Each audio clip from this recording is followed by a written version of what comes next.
this.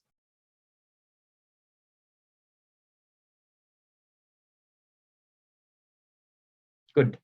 So once again, welcome to this session on HCI Security Day 1.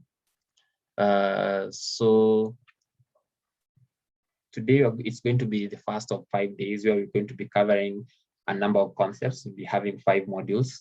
These will gear you towards being ready for the HCI Security Certification exam. It will also give you the requisite knowledge, associate level knowledge for you to access, for you to know how to secure infrastructure, getting to understand the different security standards that are there. And also it also prepare you to be ready for the lab sessions where you can do some practical hands-on on how to set up firewalls, to actually configure devices for secure access, such as two-factor authentication, and a number of other security mechanisms that you realize that is important for you. So let's just, this is going to be a rush through for this first part of the slide. Just to be precise on time, we're going to be having the 10 or 15-minute break at around 4:30. So I'll be checking on my time and also ensure that you also do get the required break. So you're going to be having a break, then you're going to ensure that by the time we come back, we finish at around 6:15 there. So don't worry, you haven't missed anything. I just showed members, for those who just joined in, I just showed the participants on how to access the course on the Huawei Talent platform. So let's go on to this. Don't worry, I don't really do the forward, but at the end of this first part of this course, you'll just know how to define and know the characteristics of information security. You'll allow me to say InfoSec. That is how we usually just put it in short form. Then you'll also get to know the characteristics and differences of security models, and we'll know how to distinguish between the different security risks that are there. So let's get on to this. Most of the time we think about information as things within computers, as this kind of, when looking about it in terms of information system, management information system, anything that now makes sense. But information comes from different places.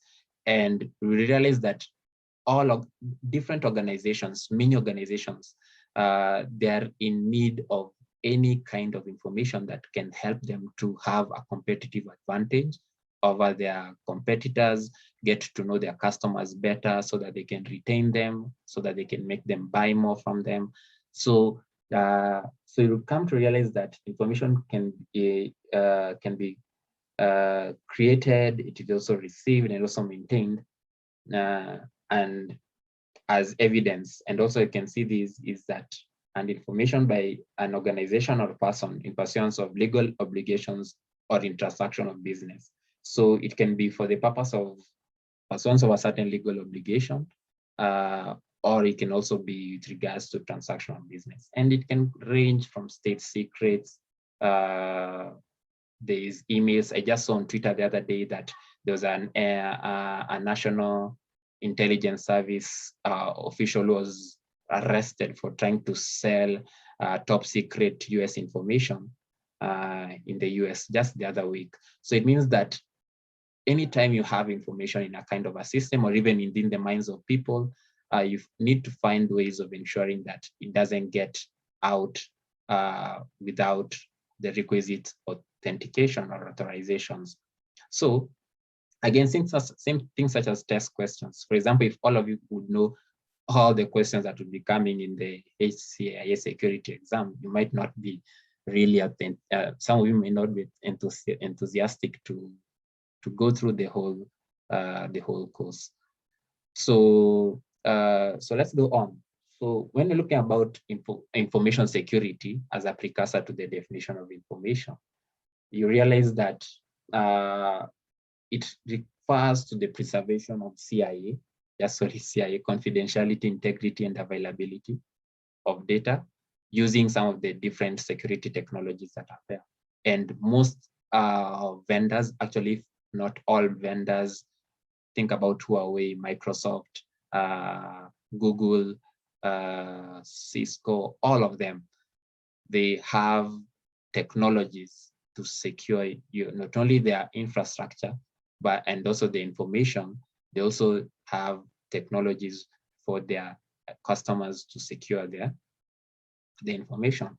So you realize that it ranges. For example, there's the software part of information security, this hardware part. I think about even physical firewalls. There's also the issue about organizational management. Think about the standards. How do you retain data? What is the information life cycle? At what point do you generate? At what point do you transmit? At what point do you really exchange that data? Which is supposed to exchange, or which one can be exchanged publicly without any need for encryption?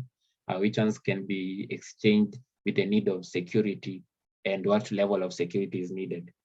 As well as how, in terms of processing, how do you process? For example, the other day we got now the GDPR, General Data Protection Regulations from the European Union, which sometimes you actually have to accept. You usually get now these days, you have these pop-ups coming. Do you really click on allow all cookies, or do you just go to settings and confirm which cookies are you really allowing so that you access that site? So those are some of the things. And also at what point in time should store information, for how long? So that becomes essential. So when information assets are managed, are damaged, a number of items become affected. For example, some of the things such as national security. For those who are very, very enthusiastic with following up with hacking and hacking movies, I believe you've maybe have watched or even heard the story of Snowden and how it became a national security issue with regards to the story around it. You also watched something like The Great Hack. Let me take this call first. It's one of the other instructors.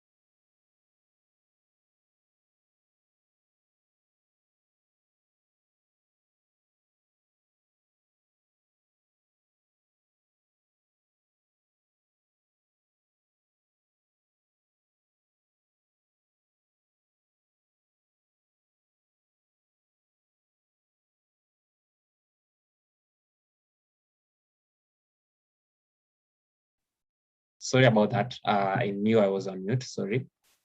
Thank you. So the other thing that really affects also, I was telling you about Snowden.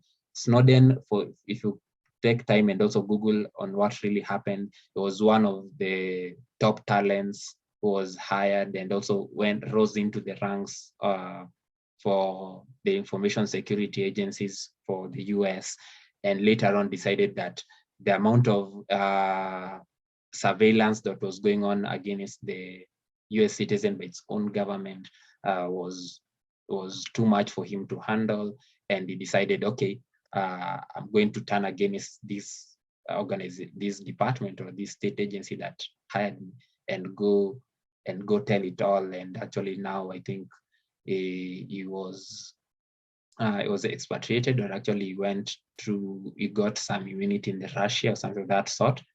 So that is really the story around it, and it really affects.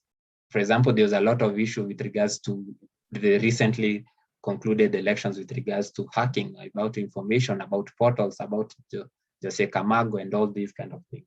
So it's all about, people are trying to insinuate, is there some tampering that has taken place with regards to the data or the information that was being transmitted from one end to another, from a polling station to a tallying center, and so on and so forth. So it's usually a national security issue.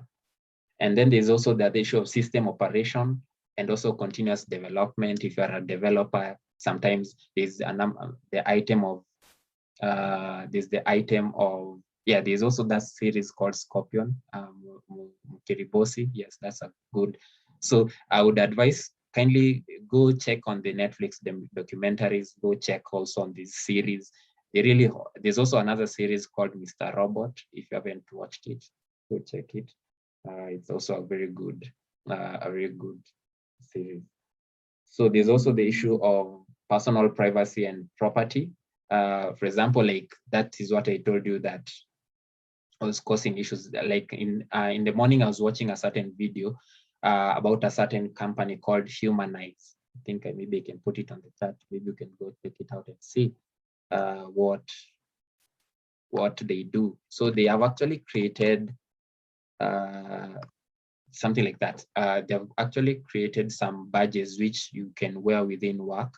It knows where you are, whether you are interacting with someone, how many times are you on your desk, how close are you with your employees, do you sit alone, and it aggregates how many times are you talking with others, how many times are you silent, something of that sort. So they are saying that at some point in time, managers of different organizations want to know how productive and how well they can structure their work environments so that people can work better. But again, somebody will be wondering, can this person be knowing some of the office gossip that I'm speaking through this badge that I'm having? So those are some of the things that come out in play with regards to personal privacy, with regards to also property. So I'll try to move a bit faster so that we don't take too long in some slides. So again, if you have questions, I'll on the chat so you can put it there. I'll also try to see if you raise your hand, I'll also try to see that. So the aim of information security at that, I can see that last sentence that is here. The aim of information security, just do some, okay. I think I can do, yeah, let me just, on the last line, I wanted to do now some, let me see if I can get it from here. I think the laser pointer, yeah, this one helps, yeah. I hope you can now see. So the aim of information security is to protect data against threats. That is what it really is all about. And also these can happen through some of the things such as technically and also effective management, but also realize that you might have the best technologies, you have the next generation kind of firewalls. But if you don't take time on creating awareness, cybersecurity awareness amongst the workers. For example, like it was just before I started this class, I received an email that a certain thing that we'd registered as an organization was expiring, and we are supposed to renew. I tried to click on the link. I first of all checked that it is not having something to download or malware or something of that sort. But when I clicked on it, I already saw that it is requiring that the organization pays $500 to actually get that renewal that was expiring in quotes. And I realized that when you did the initial registration, you are told that identification or that resource is free and it's not going to be charged. So I knew that and since it was in my spam, I knew it was somebody who was just spamming and looking for money, something of that sort. So yes, as Evans has said, the human is the weakest link in enterprise security. Very, very true. So let's go on and see. So if you also have some stories to share with regards to some of the ways that you are hacked before, you can tell us, and you can raise your hand and tell us maybe what happened, and we can see how did you try to mitigate and never get caught again. So as we move on,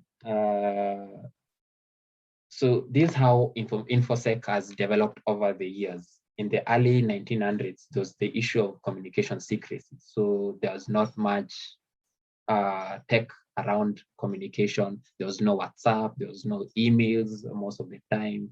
emo laws, like for the preserve of the elite. So people just stored data physically. They also stored data in, if I was so to speak, in a mattress, if I would speak like that. So then came, okay, that was the early 1900s, but you can see down here, we have, that was the, I'm started from the latest. But if you look at the earliest, from the 1960s, you can see that there's the issue of information security stage. So we had the communication secrecy, then we had the information security stage, then we had the information assurance stage. So what happens is, it's just that the days are kind of that you should actually start with post 1960s, which is the communication secrecy stage.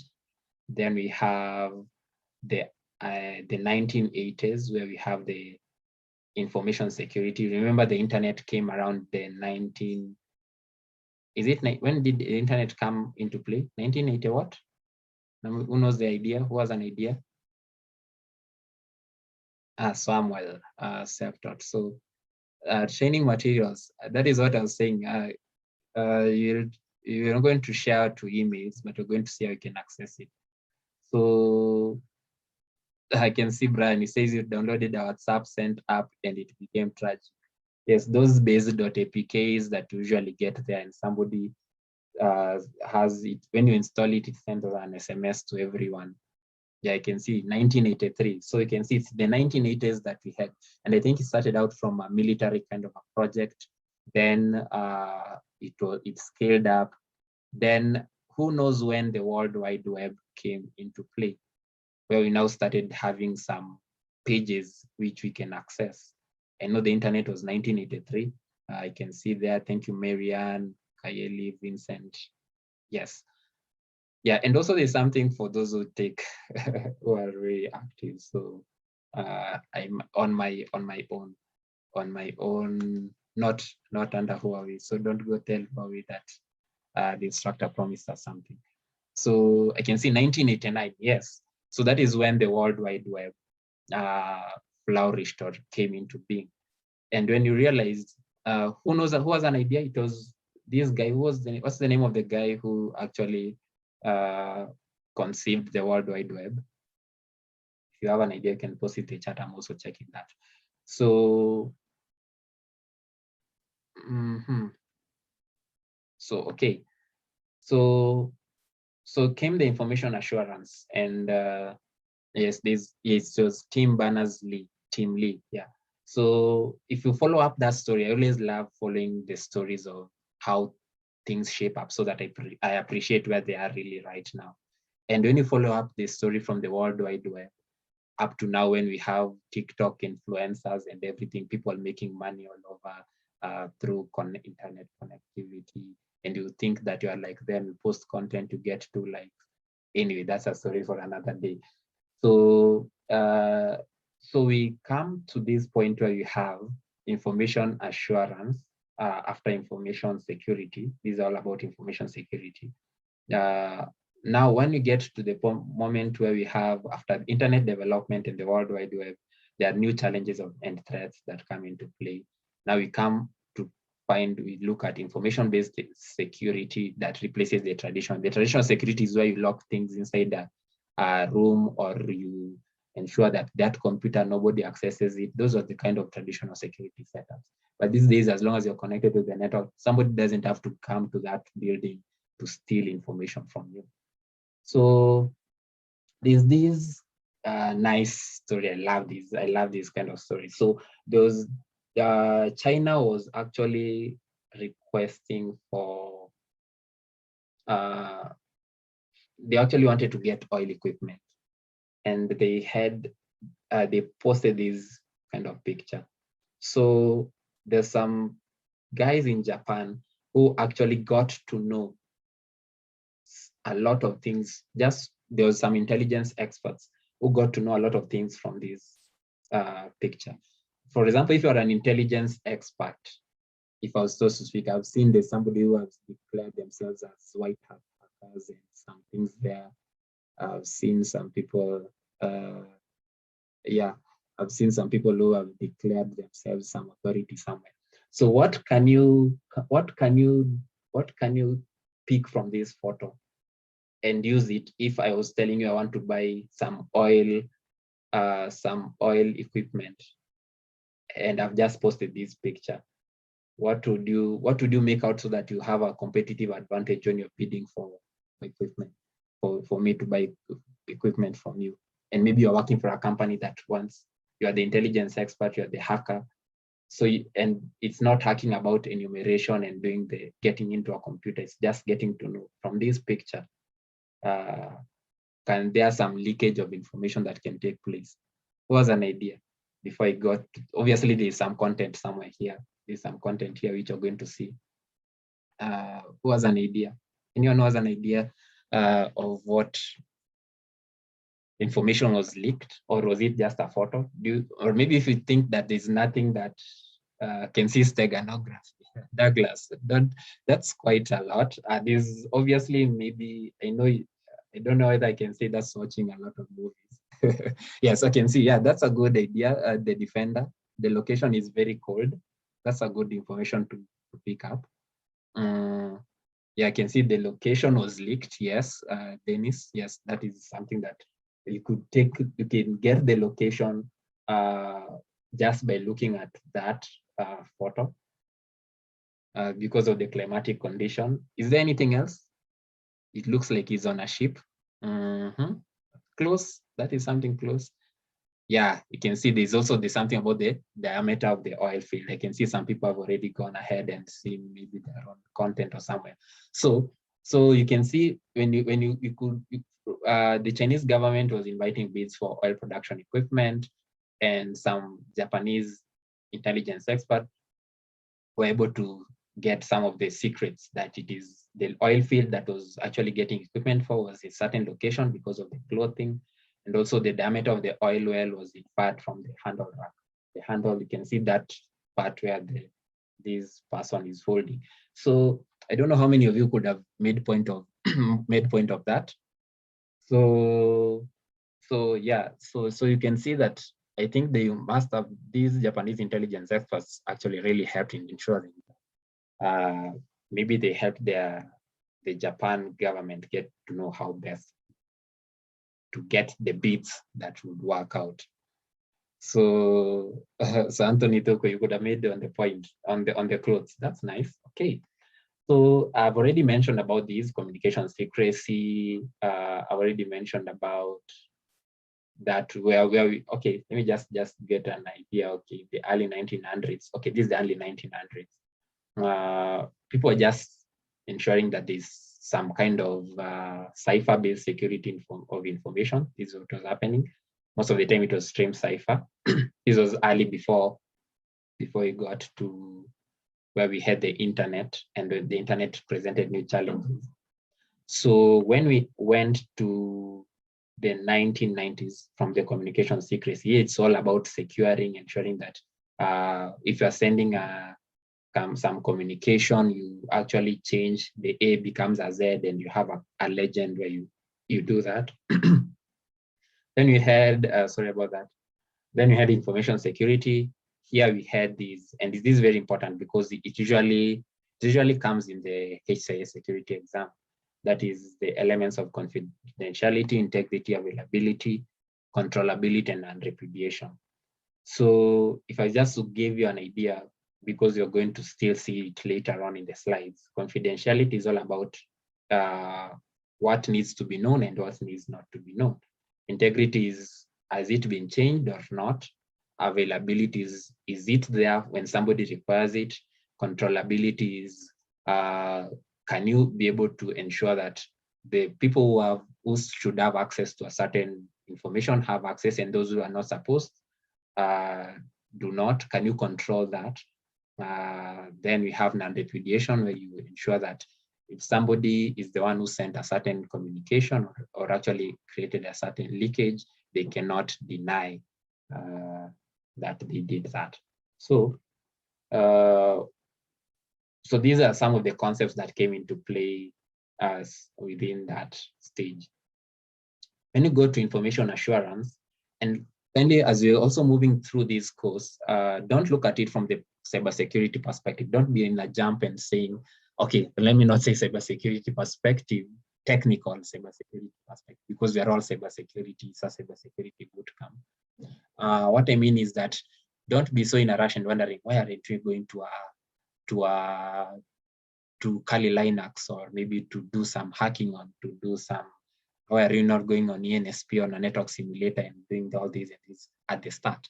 It's very important to know that most of the time, as you've already said, the human is the weakest link. So it's very important to know what can you do to support the business. For example, the management of your organization will not care whether you used Kali Linux or Parrot to secure the information. They'll not really be, or maybe to set up, or maybe to do analysis, or to do some enumeration, or to do some pen testing. They really not care about that, but they want to understand in layman language, what have you done to set up? So somebody asking, what is the difference between controllability and confidentiality? So as I've said, we are still going to go to those parts. We are going to look at it a bit deeper. But when looking about controllability, is think of yourself as an administrator. As an administrator, there's something that maybe finance, maybe as an administrator of an information security management system, finance are supposed to have access to the payroll and or maybe the HR information. This person is in this grade and earning this amount of money, so that they are able to pay that person the money. They're supposed to be able to know something of that sort. But maybe if you are the same as an administrator, you also have maybe people from, let's say, testers or maybe quality assurance. The same people are not supposed to have access to the payroll to know that how much everyone is earning, because that is not going to help with their work in quality assurance. So controllability is just to ensure that the information that is supposed to be availed to some people, to some certain set of people, is available and controlled to that space, and not maybe in another space. So, but confidentiality is all about, for example, how do you rate, how do you classify your information? Is it maybe public? Is it secret, top secret, something of that sort? So you can think of that. For example, there's information that can be top secret because when it is out, it can really affect the business. For example, like, for example, there's like some trade secrets, for example, KFC and their recipe, that is kind of top secret to them, because the moment it's out there, any other competitor can make the same kind of chicken, and they'll not have that competitive advantage, something of that sort. So it's all about the user permissions and roles. Yes, it's all about user permissions, some of the roles, but confidentiality is all about, for example, you can think about encryption, ensuring, or maybe thinking about cryptographic methods, trying to ensure that whatever should be secret is secret, whatever should not be known is not known. Yeah, so we still get a hang of these things as we move on. So when we talk about business-oriented information security assurance, different service traffic. So there's the business, there's the security system, then there's management.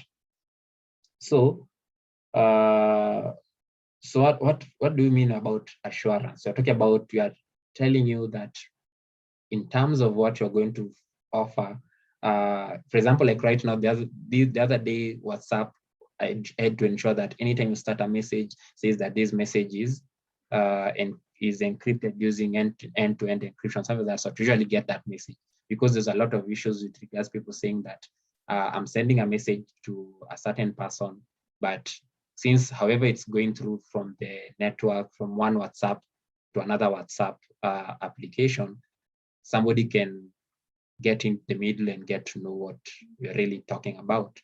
So that was part of their assurance in terms of setting up. They say that they've ensured that there's end-to-end encryption of their messages.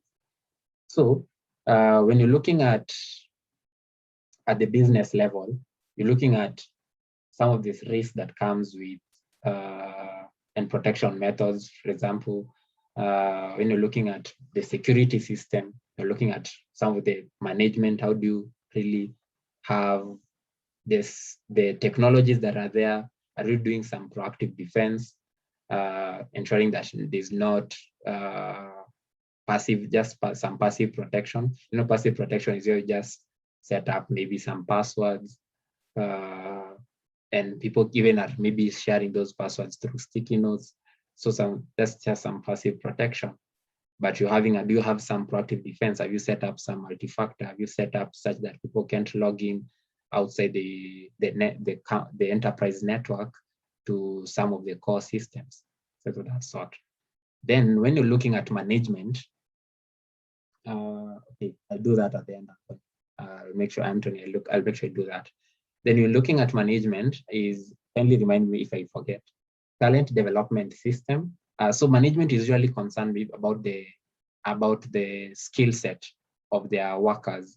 I was watching a certain video on how technology is changing and how, like, by 2025, 85 million jobs will have been lost because of people being replaced by technology in some cases. But again, I also saw that it's saying that 97 million jobs will have been created, or maybe workers will have been able to reskill, to change their way, they adapt to the new ways of technology of working. So it's quite tricky. It's quite tricky with regards to management. And any company that takes a backseat with regards to talent development, with regards to cybersecurity, not having a budget for it, they're usually in for a rude shock, because as you're going to see in some of the cases, you saw things such as the WannaCry, SolarWinds disaster. Facebook has faced a number of suits with regards to information security. All these are, sometimes they stem from a leniency or a complacency from the management perspective. That is why they're usually the ones who are called to be answerable. So, yeah, Evans. A robot replaces you, you learn how to repair the robot, and you are back to the office like you never left.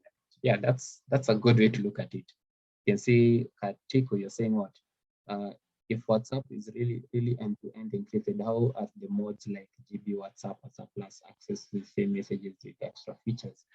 So obviously, when you're talking about modding, they actually mod with the base. They start with the base app itself. So it's not really that they're actually having their own infrastructure, or maybe they're accessing the WhatsApp infrastructure and the messages, then they're actually redirecting it through their apps. But it's just like when you're having a certain app, then you decide, okay, or maybe you're having a car and you decide you're going to put some mods on it. You're going to put turbo, you're going to put these kind of exhaust that ensures that everyone knows that you are there.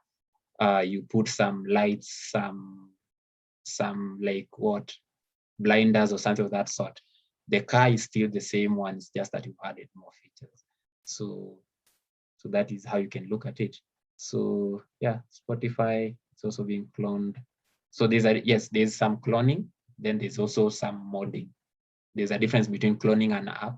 Even like you can even clone your WhatsApp and have two accounts on the same phone. You can clone Facebook and but the cloning ensures that you just have a similar app, similar features, but modding is adding more features to it. Yeah, so I think I talked about this the WannaCry. It's a very famous kind of ransomware that was perpetuated in 2017 through what place called Eternal Blue. Some of the different, even most of the places that were affected was even universities. People had their assignments locked out, their papers, and maybe their systems, because you know that is where most people actually are most vulnerable. There's not a lot of cybersecurity awareness taking place sometimes in education, and also in campuses most of the time. Also, government was affected. You can see this guy, I think he's a police officer. They can see that they are already on that screen. They've been told that all their information has been locked. I think this is a lab. You can see in a lab there's those WannaCry screens. I think this was also in an airport somewhere. You can see there's also that WannaCry screen. Also, I think in energy, I think this looks like an TM. It was crazy. It was crazy. WannaCry, it caused a lot of loss. So yeah, yeah, Kevin, I've seen that Zoom and Zoom. It's the same kind of pronunciation. So Ocean Lotus, yeah, the guy is crying. It's crazy. Can you imagine if it was you? I can imagine if the data. That is why I decided to invest in some kind of offsite backup, because can you imagine if you lose all your data? So there's another issue of APT. APT stands for Advanced Persistent Threat. And you can see there's this guy, I don't know whether I love that book called The Art of War by Sun Tzu. It says, and also the quotes that come out of it. For example, like you can see, it says here, he will win whose army is animated by the same spirit throughout all, whose army is animated by the same spirit throughout all its ranks. So it means that from the cadet to the major general, if you are having the same kind of spirit with regards to how you want to do some attack, you'll win. You'll obviously win. So, so what happened with APT? For example, like the Ocean Lotus group has been carrying out what we call targeted penetrations. For example, these in terms of some of the important sectors in China, such as government, the research institutes, the maritime institutions and constructions, and also the enterprises. And this has been happening from that April 2012. And the intent around it was getting confidential information, trying to intercept some of the intelligence that were being sent out using the attacked computers, and to ensure that the computers can automatically send those kind of related intelligence. And that is why it's called advanced. And it is also persistent, means that it continues to do it in a way that it can go on undetected for a very long time. So they usually stand with spear phishing, spot phishing. Phishing is where, for example, you can use, for example, I don't know whether you know, there's a difference between, let me see whether I can annotate this. Do you know there's a difference between this? Okay, sorry. Where's my mouse? Yeah. Okay. There's a difference between, let me open this. Okay, yeah, see, I can do it. There's a difference between these A, and then there's a difference between these. Usually this A. I don't know who writes that A. Usually write it. Okay, this looks like a 9. Let me just do it as if I'm a good boy, like that. There's a difference between this A and this A, right? You know that, right? I hope you know that. In terms of computing and also in terms of looks, there's a difference. So maybe you can say yes, so that I confirm that you're with me on this. So there's a difference. Yeah, it depends on where you went to school. Maybe you were kindergarten, those who went to kindergarten. Or kindergarten ni gani? Is it this one?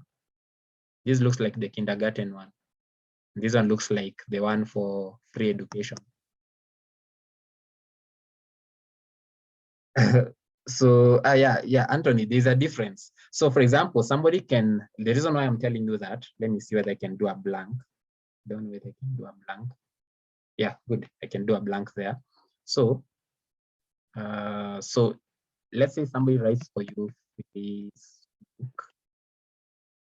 facebook.com, and another one writes for you.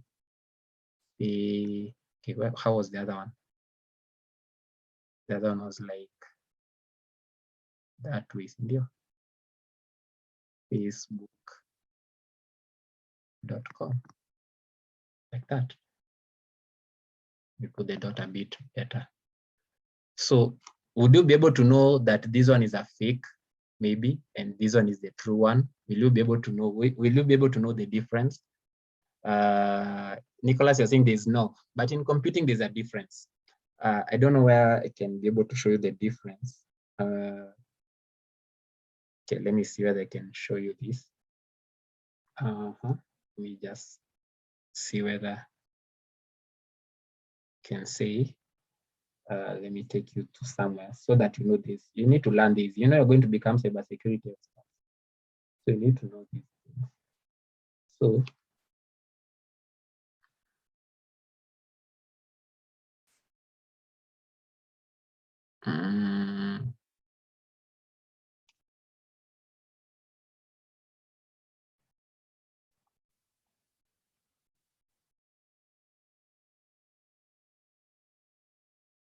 let me see whether.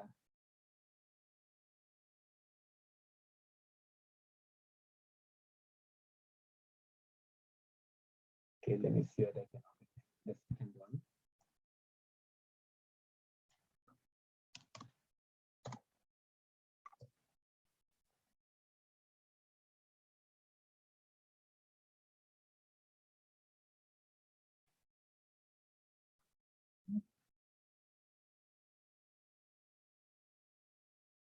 So you can see this is called double story lowercase minuscule, and this one. So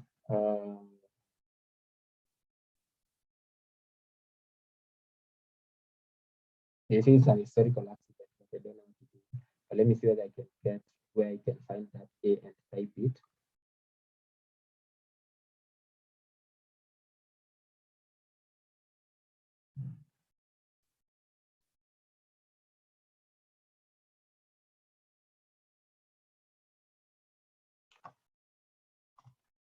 So let's get this. I'm trying to look at a phishing checker so that you can see the difference and how you can be conned.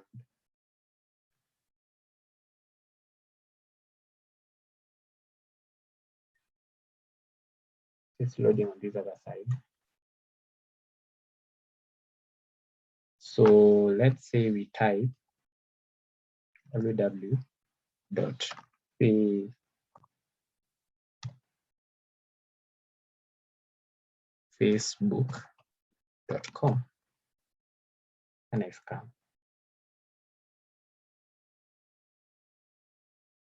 So you can see it says it's false. It means it's fine. So because you already know that how that it looks like. Okay, I already reached my daily.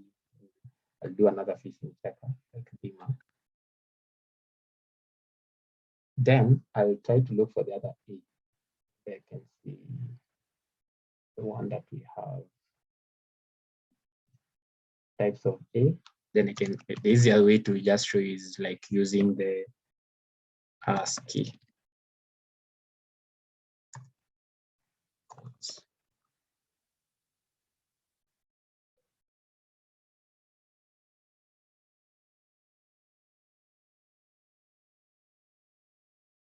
So the A has a different ASCII than ASCII stands for American Standard Information Interchange. It's the code that the computer understands for every character. The keyboard, for example, there's lowercase a. You can see a difference. So when you type the other Facebook with the other kind of A, you can be able to easily fool someone. It might be also a phishing area. So there are also other letters. There are also other kind of annotations. You can even have an A with for example, this one. Let me show you. For example, you can see there's also an A that can have usually wanasema iko na kofia or whatever you usually say. Don't know that. Can I select this? Okay, then I think that's a picture, but I can be able to look for it. So you can see there's this A, you can see there's a timed A, and this is the first one. Yeah. So so that one is the single story. Kuna ghorofa moja. Yes. You can see that facebook.com. Do you see what has happened? It has taken me to a phishing URL. I don't think that it was already Facebook. It was already blocked, but it takes me somewhere else, right? It is not the same as, you can see there's a difference between this facebook.com and these facebook.com. You see there's a difference between the two? Yeah, you can see that is something. I hope you've learned something. I think you've learned something. Yeah, okay, sorry. Yeah, so I say our OS is already protecting us by not giving us the various A options. Yes, but you're not going to be typing. Most of the time you might click a URL, a phishing URL, and you may be wondering what is the issue. So yeah, so the other A, you cannot get it easily on the keyboard, yes, but somebody might have already set it up so that it can go and register that domain, and it takes you to a place that looks like a Facebook page, and you provide your credentials. Then you come looking for us saying, I clicked on this, I put my password, my email has been changed, and all that has been changed. Anyway, Kennedy, I don't know why you want to control my screen. Maybe you want us to go back to the slides, but we can go on. Okay, I hope you've learned something there. Yeah, so let me go back to this. So it's very important to know some of the things. Phishing URLs are very key, and the good thing is these days is with the adoption of things such as machine learning, you can easily detect, and also the way information is being put out there are a lot of phishing URL checkers. So always, there's also, I think there's usually a site, I don't know whether somebody knows, you can put a link there so that it opens for you before you even click it. If you have an idea, forgotten its name, you can also post it. So yeah, I see I have like 5 minutes to a break, but let's see. Yeah, it's urlscan.io. Yes, thank you, Rose. There's also that one. Make sure you also take note of that. Make sure you don't just click. If I was to put it as Kifogodari or something of that sort. Anthony, yes, you used to fish Facebook. Najua ulipata credentials, a lot of credentials for weird people seeing what they usually post there. But I think Facebook has tried to tighten their security from back then. I think so. Yeah, so so you can go on with this and see how it goes.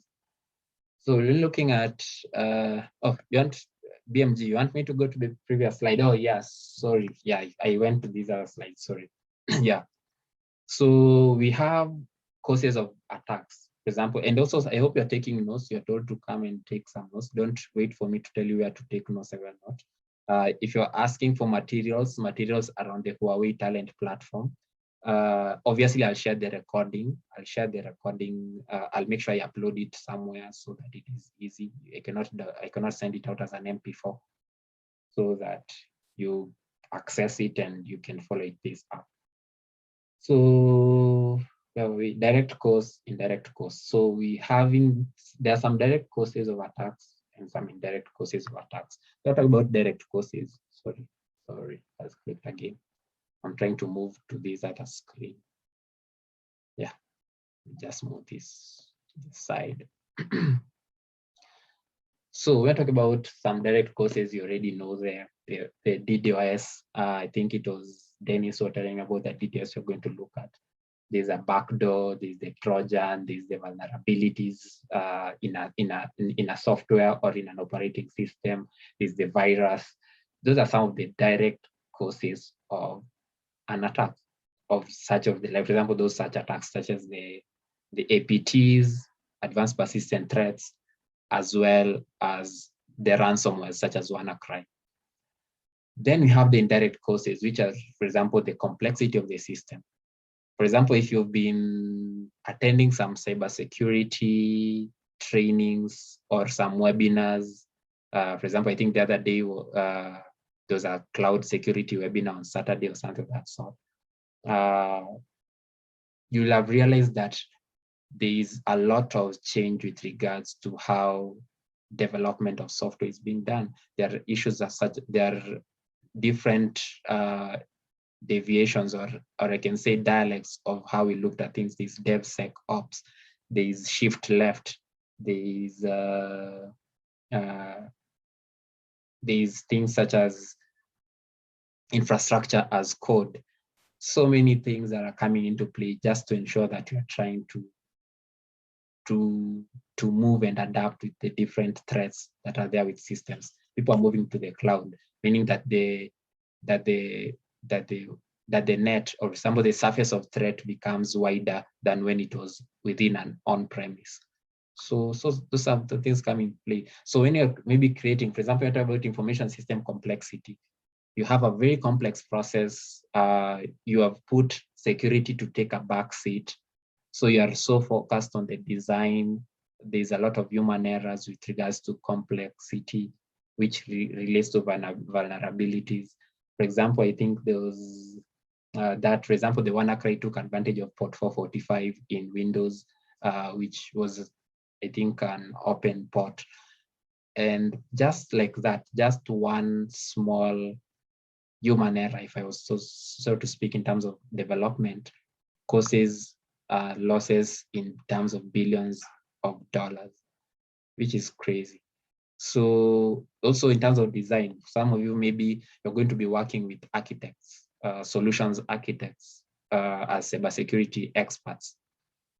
So it means that you need to be able to advise and also be having, even in any role right now, any role in IT requires somebody to have some cybersecurity knowledge.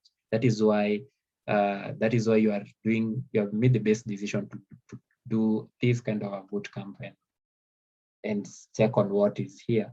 So what can I tell you about this is, try to ensure, as if you're doing this cybersecurity bootcamp, but you are more of a developer, make sure you're actually creating not a complex system, too complex that even security cannot be enforced, but a system that has a simple process and a simple structure that can be easily secured, rather than a complex structure and a complex system and a complex application that makes it very difficult to secure, because the information system is so complex.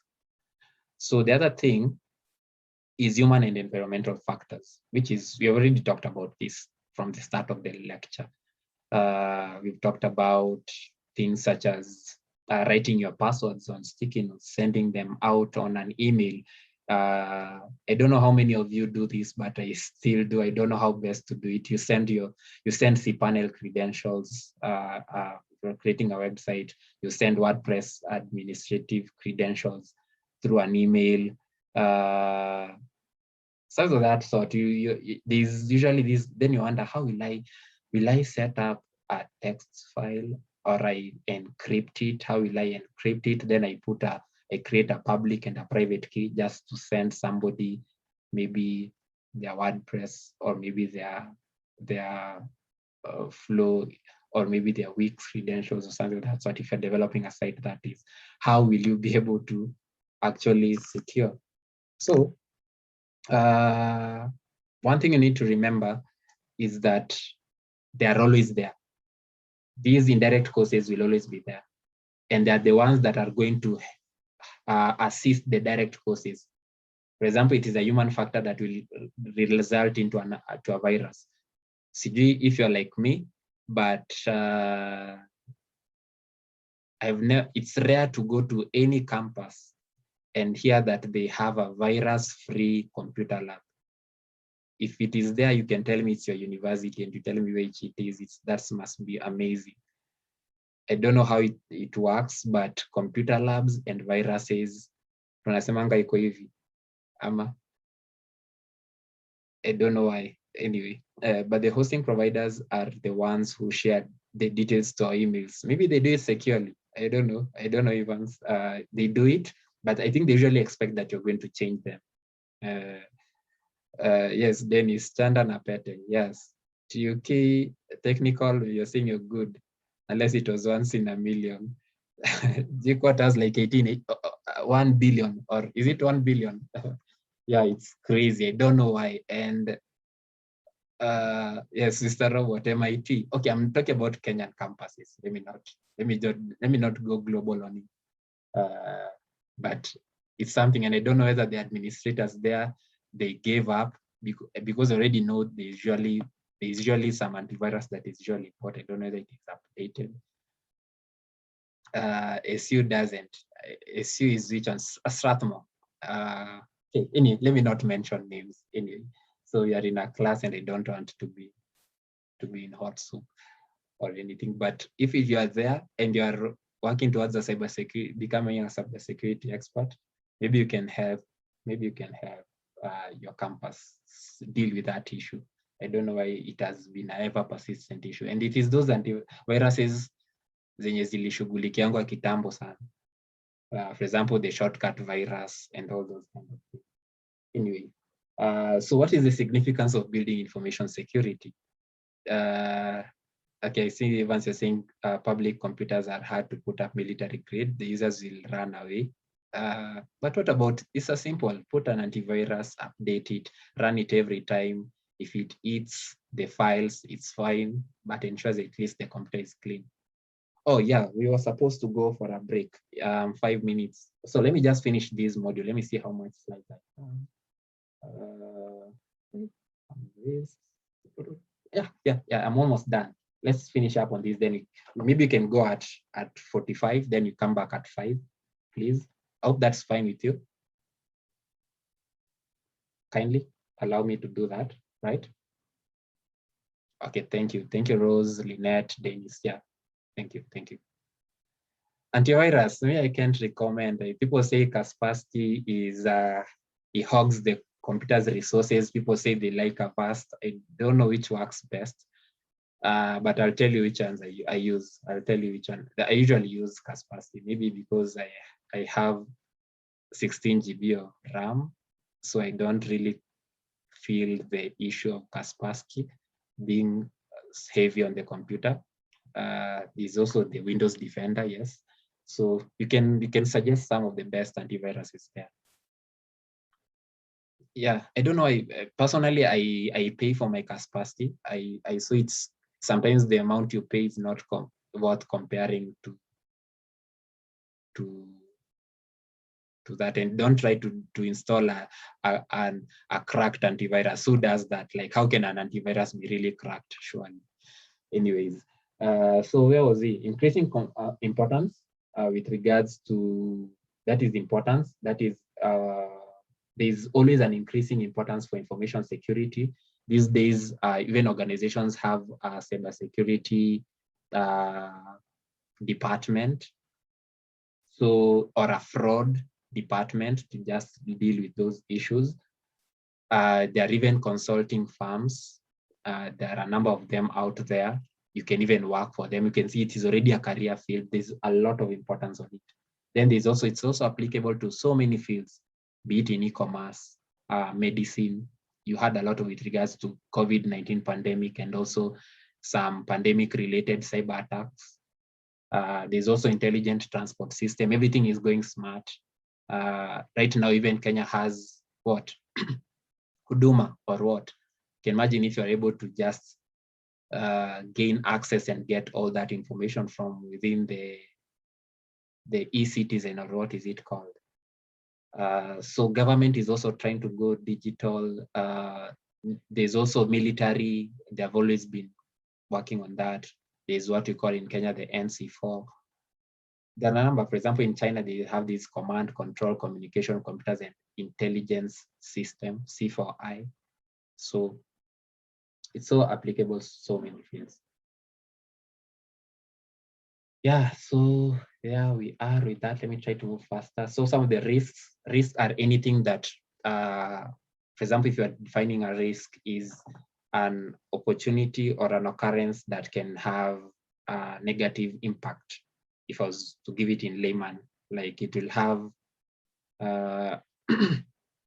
it will have a negative impact. So if you're looking at what we're talking about risk, is a measure or the extent to which an entity is threatened by a potential circumstance or event. For example, if I leave my computer and it's in the library and I just went to maybe relieve myself and I've left it without locking the screen, that is an event that has a potential extent to which I'm threatened with regards to my information security. So there are physical risks that, for example, like that one, there are some network risks, there are some system risks, information, application, some management, as well as other risks. I talk about physical, talk about some of the theft of the devices. I remember when I ever worked in a cyber so many years ago. Then I think it was a very booming cyber, and we had some people didn't like that, and they thought, okay, let's go and get some people to steal those computers. So I don't know whether they didn't do some awareness for those who are coming to steal. They came and only stole the screens, and they left the CPUs. So I was wondering, the moment I came in and saw that the door has been broken into, I was wondering, I'm so dead, I'm going to lose my job. But when I saw that the persons left all the CPUs, I was wondering, should I call my boss or should I start by laughing first, so that my boss doesn't think that I'm taking his business as a joke. But it was crazy. It was just crazy. And from there on, you can see at least they left the information. They stole only the monitors. So at least I told him I can look for him some monitors that are around 3,000. And we get a good padlock and stuff like that. So there's some physical risks that come into play. I've watched a number of movies. People just go there and plug in some flash disks. So some of those things that come into play. Do you disable the ports? So on and that. Then also radiation, electromagnetic radiation can cause issues with the magnetic disk. Power failure, all these come into play.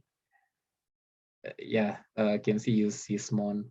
Thank you. There's also they just saw the monitor, and the monitors were very cheap, and I think they have even become cheaper. These days you can even get a monitor for less than 5,000 shillings. So so we bought new computers, do some burglar proofing, and life went on. And I think that enemy really wondered, what the hell is these people doing? Anyway, so there's some of the information risks. For example, how do you protect data in transit or at rest?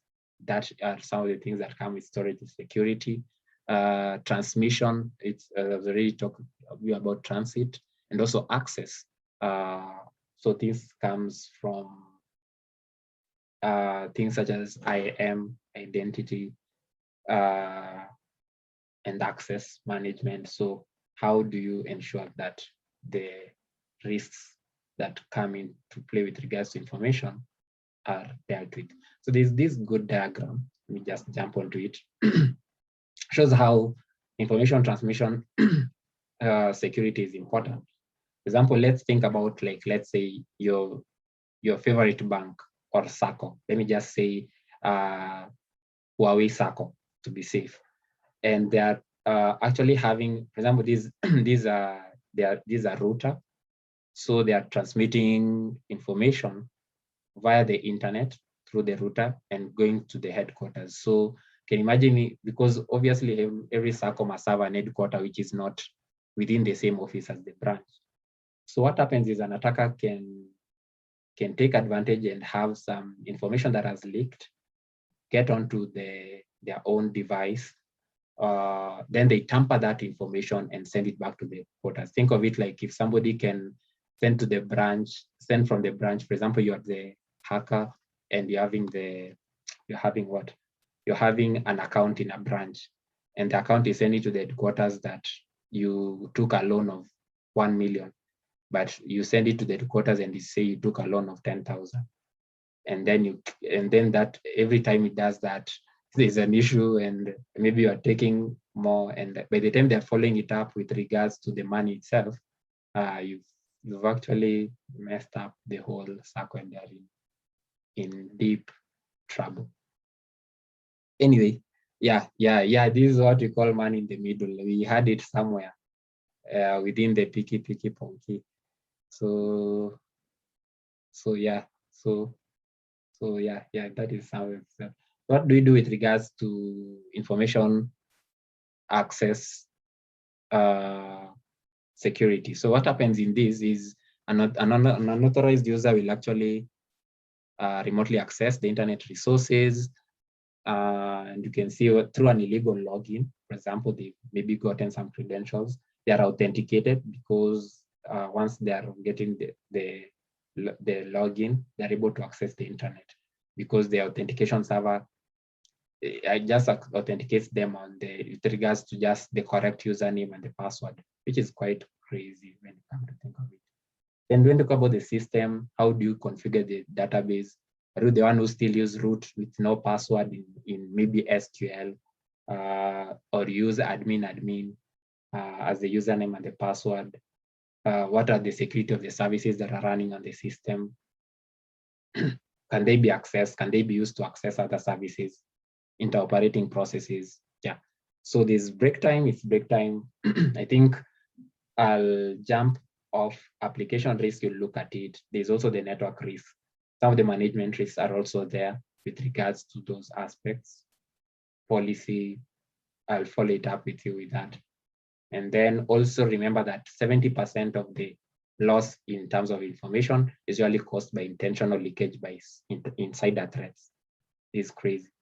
Weak security awareness, malicious data theft, non-standard system operations, and also loose authorization rules.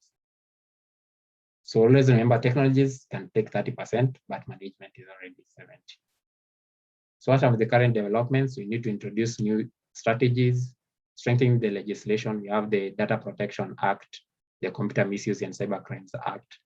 Enter the era of standardized systemized management. Use ISMS. We're going to look at that in the next session. So we get to the quiz, then we go to break. So information security incidents frequently occur because of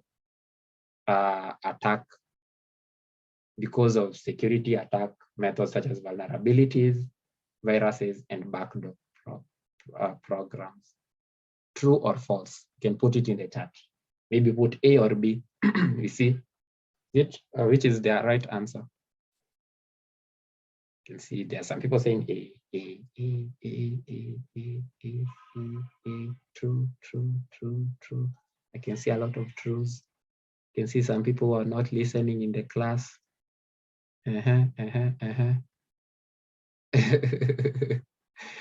I'll go to the previous slide after the break. Why are you saying A? Okay, I say information security. Read the question first. Don't just jump onto it.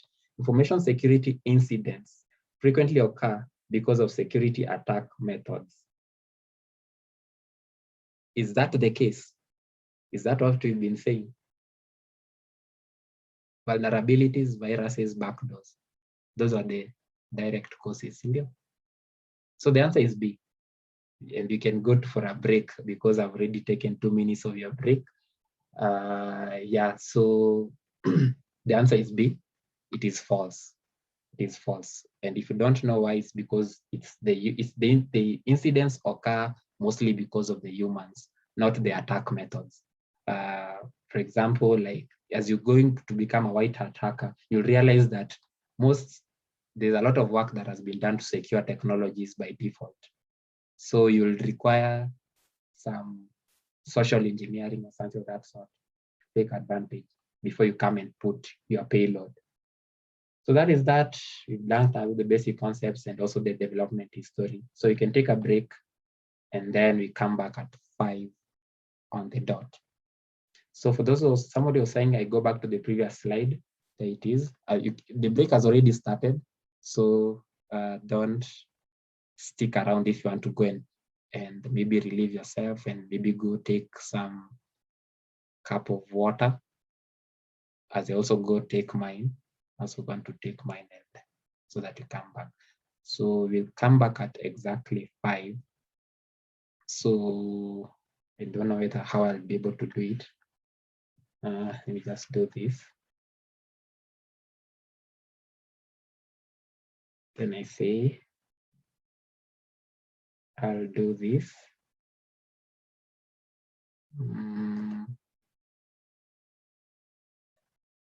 Then I'll do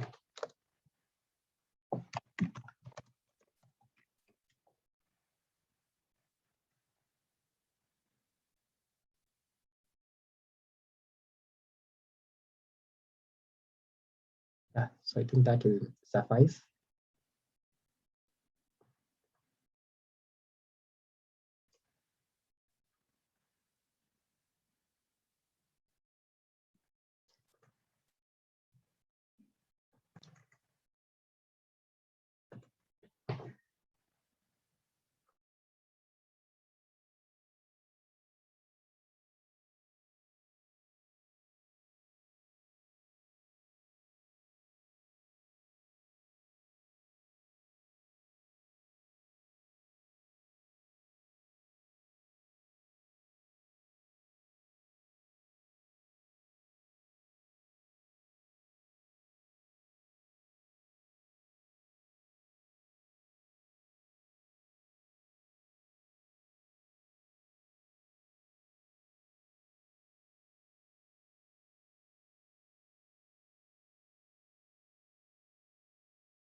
So for those who are asking for me to share the slides, I'll show you how to access the content or the PDF from the Huawei Talent platform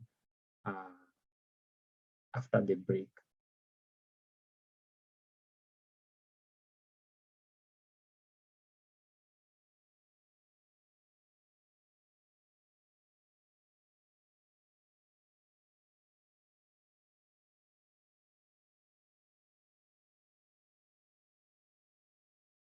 Good, good. I can see. Thank you, Mukiri Bosi. That's a name and a half. Anthony, Tuku, BMG, Effie, Molly, John, QB, Philip, User, Walia, Dennis, Mary, Elvis. Good. Sobit, Mwangi, Daniel. Good. Jaylene, thanks. Anthony. So there's a question, are the last certificate courses paid? I'm not getting you. Last certificate courses. Or do you mean the certification exam? Certification exam, I think you're going to get a voucher for it. So, but that will depend if you fulfill those requirements to get the voucher. Okay. So let me put this chart to the side so that I can be able to see. Let me open the participants so that this time you're going to be a bit more also interactive. So I'll be checking on the raised hands. So remember to raise your hand. You cannot automatically unmute yourself. So then I'll be able to. So I wanted to show you how you access this. I know, I hope you can see my screen. You can see I can download this PDF of 82 MB. I can download this lab guide of 4.28 MB. There are a number of things here. I don't know that these are available for you. I think these might be available to instructors. But yeah, you must be able to access this too, I'm sure of it. I don't know. Maybe somebody who will have logged in will tell me. So let me just show you. For example, if you are on this screen, let me first of all tell you. Okay, let's say you are on the Huawei platform there. Let me take this call and just answer something.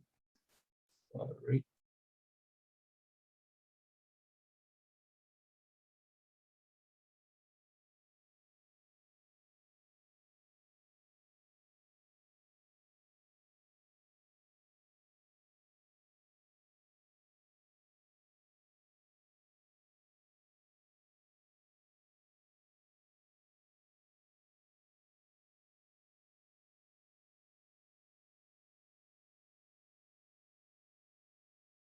Okay, let's go on. So you're on this platform, which is very easy to get to. Just search HCIA security. Sorry, I forgot the S. So when you're there, It will load, obviously, bit of time. But if you're having very fast internet, it will load faster than that. Then you obviously choose the second one. I think this one that has 7,249 views.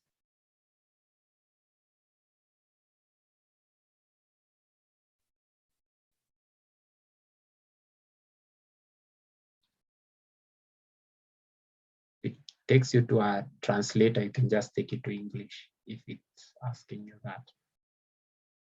So once you're here, personally, it would say that I've already taken, but yours may be showing launch course. It will show launch course. Once you're there, you'll be able to see the content together with somebody who can run you through some of the concepts in video format here for you to just listen. But you don't need to go through this if you are also in the live session and you're going to be going through all of them. Then there's this bottom part, usually called a footer for those who are developers, I think. So there's this bottom part, and you can see this about us, resources, quick links, and contact us. So under resources is this part called documentation center. There's also this part called ICT Academy download zone. Whichever it is, I think it's still fine whether you choose documentation center or ICT Academy download zone, but I'll choose a documentation center. When you go to documentation center, you can choose, you can filter, which is very important. So I'll filter under security, and then I'll filter basically for HCIA right now. So I already get all these documentation I can download. So you'll click, for example, this training material, just click on it.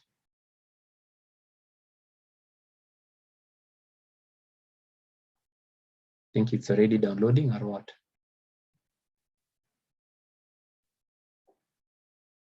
Okay.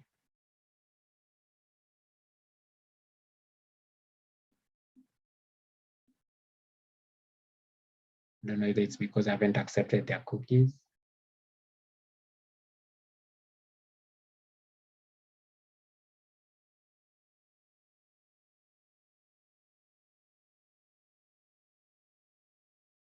Yeah, so you try to download and tell me whether it works. If it works for you, all good, and tell me and see whether you can, because I've already downloaded. Once you download, this is how it looks like. It just says what? Oh, it's not downloading. The download doesn't work.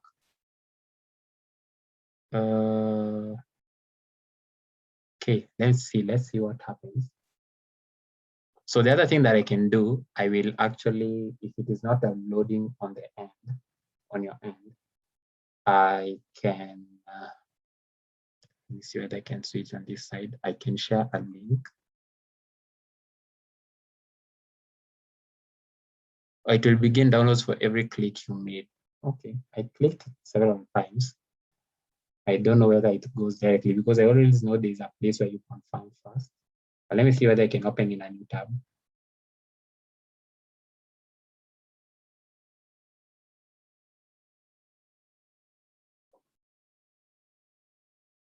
Copy image address. Let's try to see whether it's still a link.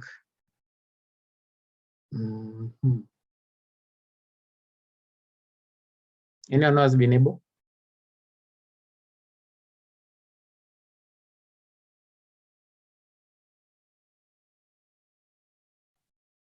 Oh, so you can see you have no permission to access the materials. Click here to obtain download permission application guide. Okay, so what we do, let me just get you, because I have this PDF to make life much simpler.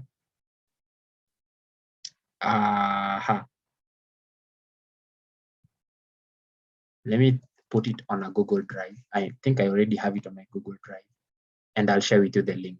think, would that be fair enough? WhatsApp, WhatsApp might be tricky.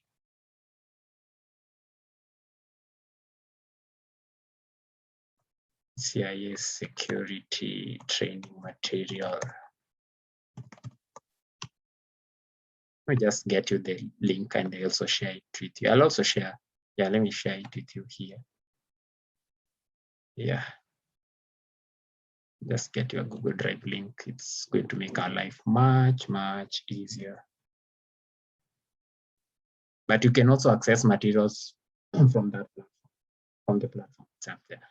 So let me share the link, and please don't try to use the link to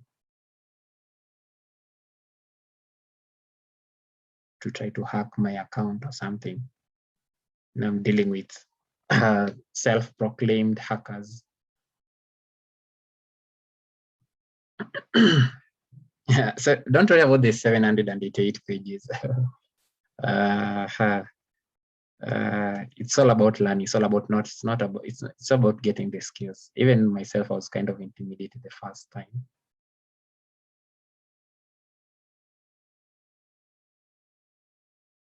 Yeah, oh, so it downloads if you're patient, okay.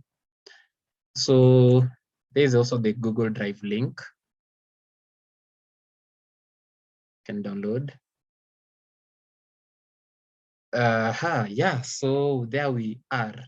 Fatma, yes, self-proclaimed. You know, sometimes you might proclaim yourself. Even Jesus had to proclaim himself as God for people to understand him. So for those who are in that kind of religion. Anyways, I think I hope the link is working for those who have tried it out on the Google Drive. It's a copy of that. Let's go on. We are a bit behind. I think I was so carried away with running. So we have done what? I think we have done. We need to move a bit faster. Yet I have only an hour. So let me go to the next module.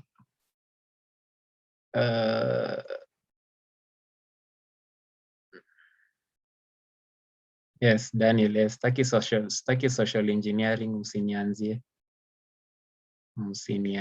tafadhali. Oh, so there's somebody was saying I go back to the previous slide on application. It would be unfair for me to not do that. So let me just go there, tell you something on application. On application risks, we have network viruses that can take place. Some risks that can come is when the operating system has some vulnerabilities. For example, if you try to use Windows XP right now, you'll face a lot of wrath from people over the internet because they already know some of the vulnerabilities that are there. We have web service security. For example, let's say you are using a certain service like what? Like let's say Google Docs. I'm not saying that it has a security vulnerability, but it's a web service. Then you might face some security issues. Some FTP service, think of maybe Megafire. You're using Dropbox, and maybe somebody gets access to your credentials and they're able to see all the weird or the good things that you put there. Okay, then DNS, people can spoof the DNS and maybe give you the wrong links. You type on this, they take you to the wrong place. Then there's also business application software, things such as ERPs, such as accounting softwares. All these have some risk with it. So I hope that helps for the one who was asking. So where we are supposed to open the next module. I think I opened it and I forgot. Let me see which one it was. Information security standards. Yes, this is amazing. We're not going to take too much time there. I think 5 or 10 minutes on it. Where is it? Here it is.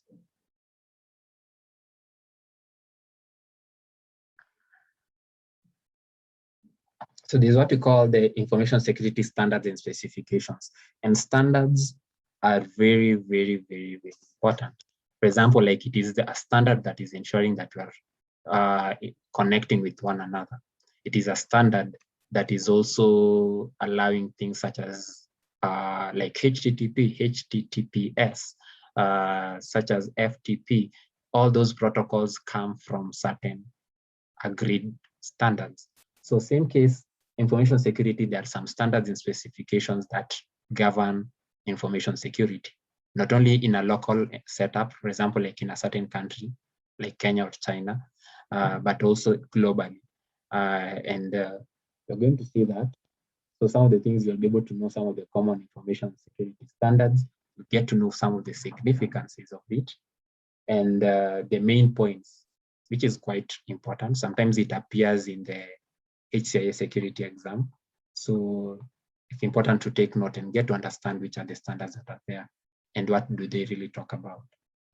So don't worry if I move a bit faster. This is the recording. So you'll be able to pause or run the recording at 0.5 speed. So you'll allow me to move faster. Yes, Elmas, you are supposed to complete it in a week. Yeah. I think there's also another phase of the challenge of your cybersecurity bootcamp where you're going to be doing more of labs in a competition, but that will, I think, was communicated in your opening ceremony last week. Yeah, so in case you missed it, you can check it out to that same link. So let's look at some of the standards. So why should we have them there? Why are they important? Because first of all, they are jointly formulated. For example, let's say Huawei as a network infrastructure provider sits down with Google as a web or a cloud provider, or Microsoft Azure or something. They also sit with maybe people like IEEE, IETF, Internet Society, and then they agree on some documents that are going to guide for the best security. So to think of it like standards. So for example, somebody may ask themselves, they're thinking, how can an enterprise build a very secure information system? Not about an information system. We're not talking about an application. We're not talking about a desktop application or something like that. So we're talking about a way of doing things, an information system. So how can it be secure? So they ensure that they implement each of the steps according to the international authoritative standards. So yeah, I'll reshare the link after the class so that I don't struggle. I don't move to another. So some of the standards that are there, the organizations that are actually running are, for example, some of the international organizations that are there is the ISO. I don't know why, but you'll tell me maybe one day why it is written ISO, but it is International Organization for Standardization and not IOS. So you try to find out why it is ISO and not IOS. Then there's the IEC, that is the International Electronical Commission. They usually work together, ISO/IEC, to create, for example, the most common standard is the 27001 ISMS standard. Then we have some Chinese standards, because these standards also govern how Huawei deal with information security. That is China Information Security Standardization Technical Committee. And also we have the CCSA, that is the Cyber and International Security Technical Committee, TC8 of China Communication Standards Association. So those are some of the organizations that make these standards. There are other standards organizations that I already told you about. For example, there is the ITU, International Telecommunications Union. I don't know whether you follow Twitter these days, or okay, most of the time. It's very important. I saw Kenya got something. I think Kenya became a member, or okay, I think it won something, a re-election for another within the International Telecommunications Union. I saw Communications Authority, and also Ezra Chiloba post something on the same. You can follow it up. It's very good to be updated. So there's something that Kenya has become part of with regards to the International Telecommunications Union, like a member. a members, but I think member within representing the region.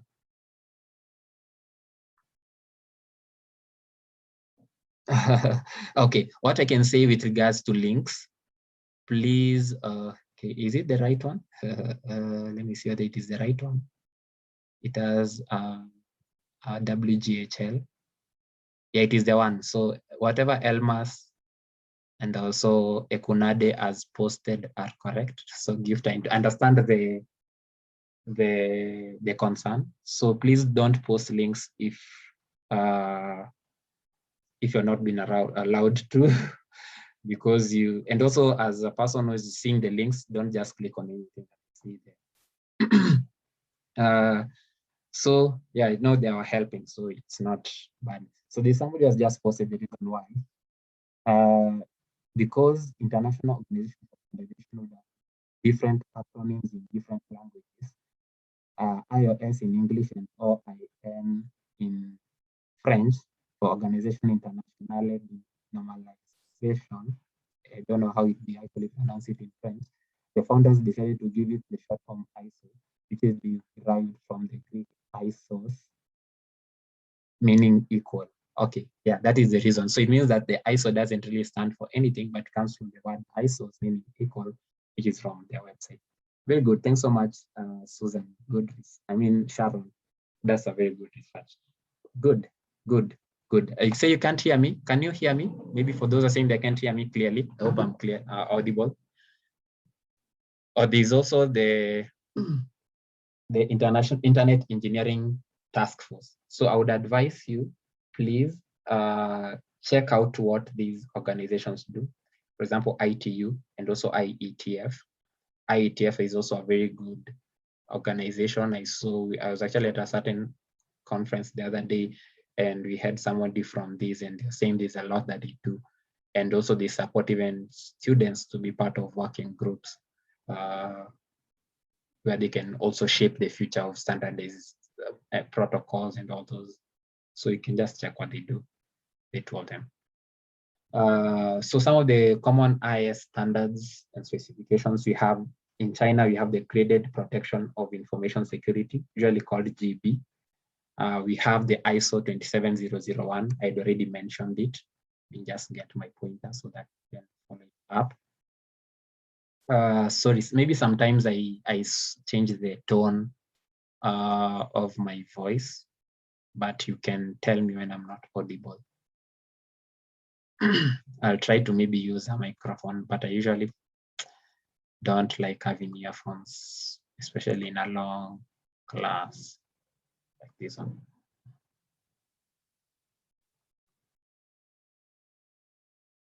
Yeah, so I have the pointer here with me now. So we have the ISO 27001. Then we have in US, we have the TCSEC, that is Trusted Computer System Evaluation Criteria. And also in the European Union, we have the ITSEC, Information Technology Security Evaluation Criteria. So they might look so many, but what's important is to get to know what does each of them really talk about. This one is a global one. This one is for China. This one is for the US. Okay, it can be used anywhere, but it was developed in the US and governs how systems are security, information security in the US, and there's also the EU. So for ISMS, that is anytime you hear about ISMS, it's all about ISO 27001. And here we have the what we call the PDCA, Plan, Do, Check, Act, or Action.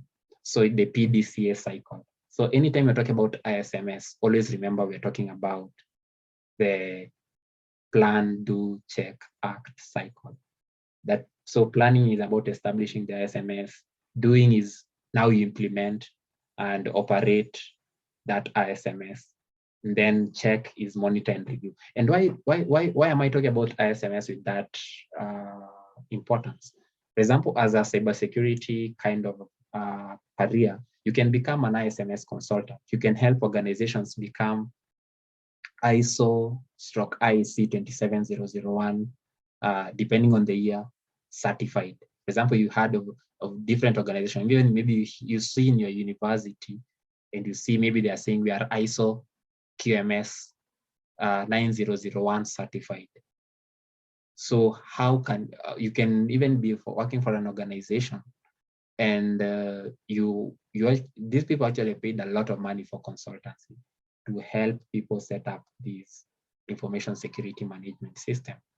And this is a career by itself. So it's very important to also get to know about the standards. You can be part of an organization that is a consultancy and be moving around when you get a gig and you work in helping an organization become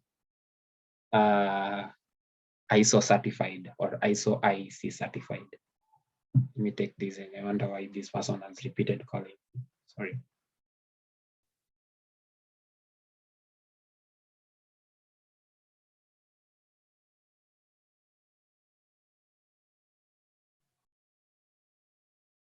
So let's go on. So we have the ISO 27000. Remember that ISMS is here, is this one here, family of standards. So I'll not really dwell on this too much. Just remember that they're in this section Roman 1, Roman 2, Roman 3, and Roman 4. So in terms of Roman 1, it's all about the requirements and also the supporting guidelines. And within it, we have from 27000 to 27005. From audit and certification guidelines, it's 6, 7, and 8. Then there are some very specific requirements for certain fields. For example, there are some certifications that dwell in finance. A bank might actually ensure that they follow it up and get to know some of the requirements that are there for information security in a financial setup, in a telecommunication setup, and also some other specific security domains. There's also then these special standards that border around health information security. You already know, you can imagine if you already know how many MPs in this country have, for example, HIV/AIDS, just as an example. Or maybe you get to know how many leaders are currently dealing with STD issues or something like that. So just as an example. So that is maybe through maybe an issue with an information security and health information management system. So that is a crazy area. So, and also something such as research. We had a lot with regards to the research on COVID vaccines, the COVID-19 virus or something of that sort. Supply chain, storage, security. Yeah, so that is thing. So that is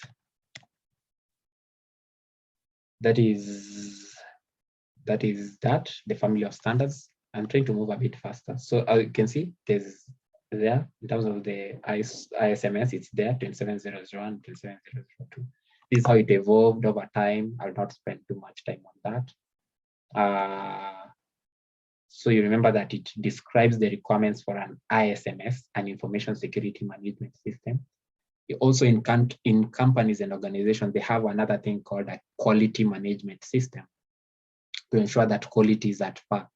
So that is what they usually say they are ISO certified. So they have the requirements for establishing.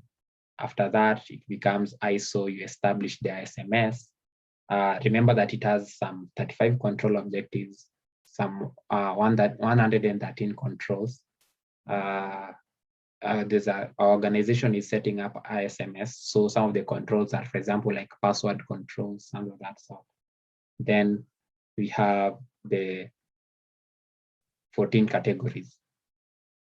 Then after establishing, you realize that you have the operations taking place, 27002, provide the best practice rules to 27001, which is the requirement. So the idea starts with 27001, then you can have the operations and also some of the best practices coming from 27002. So these are some of the control areas. For example, in asset management, just to highlight some of the few, Some are in operation security. How do you deal with supplier relationship? For example, a supplier is giving you, for example, we had a lot of issues in terms of our elections. They are saying that this company, there's the supplier, they know everything. They were putting their servers in the same server, in the same cloud, or in the same premise as another competitor. So there are issues with regards to supplier relationships. There are issues with regards to compliance. There are issues with regards to cryptography. Another issue in terms of control area is human resource security. How do you secure human resource? Do they sign a non-disclosure agreement? Something of that sort.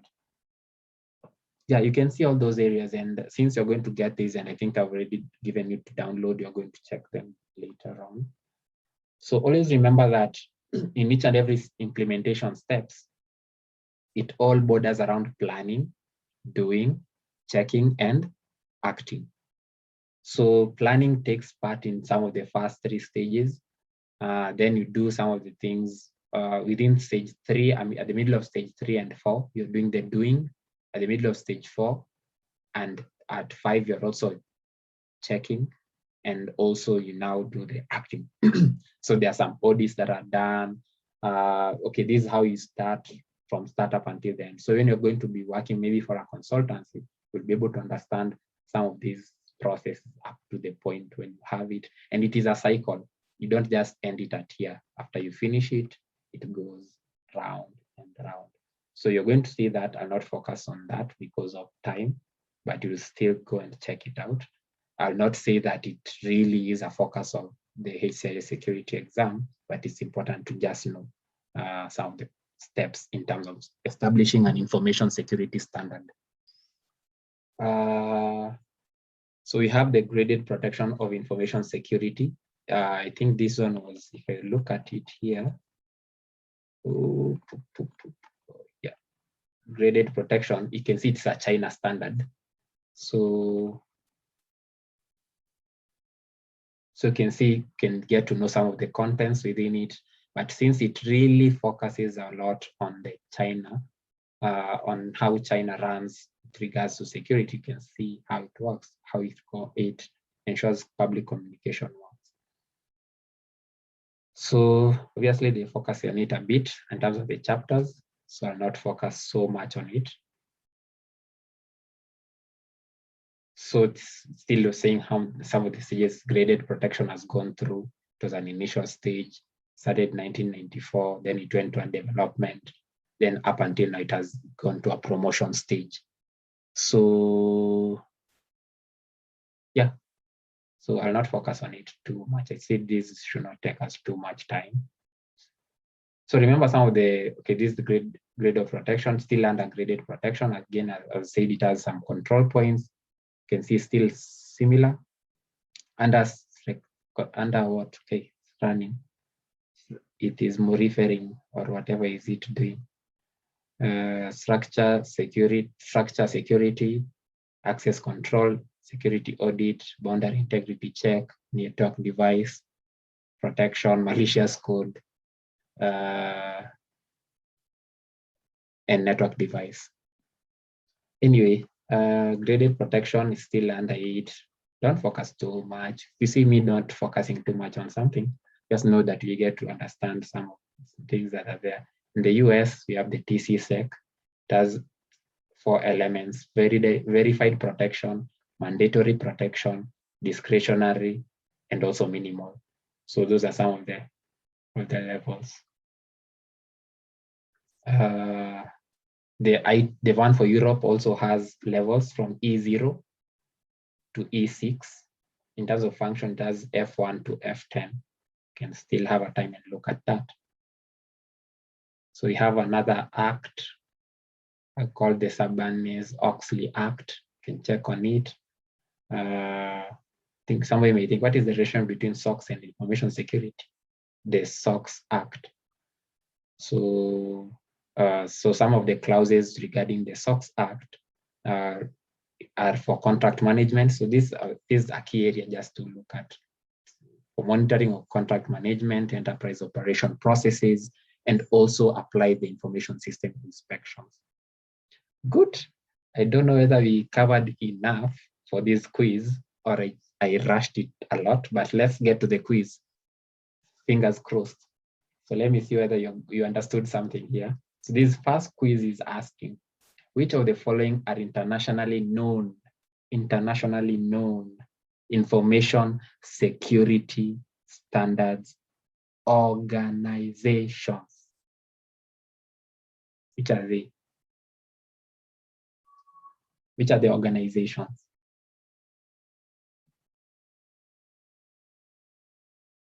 I can see some are saying A, B.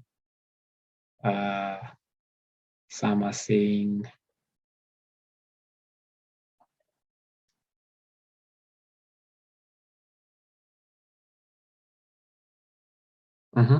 So the answer is A and B, right? ITU and IETF. Msisahau walikuwa others. Sindio? They were there, but they are not internationally known as information security standards organizations, but they work. I don't know if I can take you back to that slide, but you can check on it. It was some, I don't want to go back there because of time. So ISMS. So I hope you've understood that. For those who are saying C and D. Then let's go to the ISMS complies with the what process? I said it. That is why it is there in the quiz. It'll get to know what each standard is. Yes, it is the PDCA. And what is PDCA? Plan, do, check, act, or action. Whichever you say is fine. Planning, doing, checking, and acting. So that is the whole process around it. And yeah, I think that we've covered that. We've covered the information security standards, some of the common of them, and you're done with that one. So I think we can move to something else. Let me try and see whether I can move a bit faster. I hope that was nice. I can see. Yeah, sure. Everyone will actually be logging out at exactly 6, all of us. So I respect your time so that tomorrow we also start at exactly that time. So let me just get to see. I also hope, yeah, Dennis, let me send you my contact.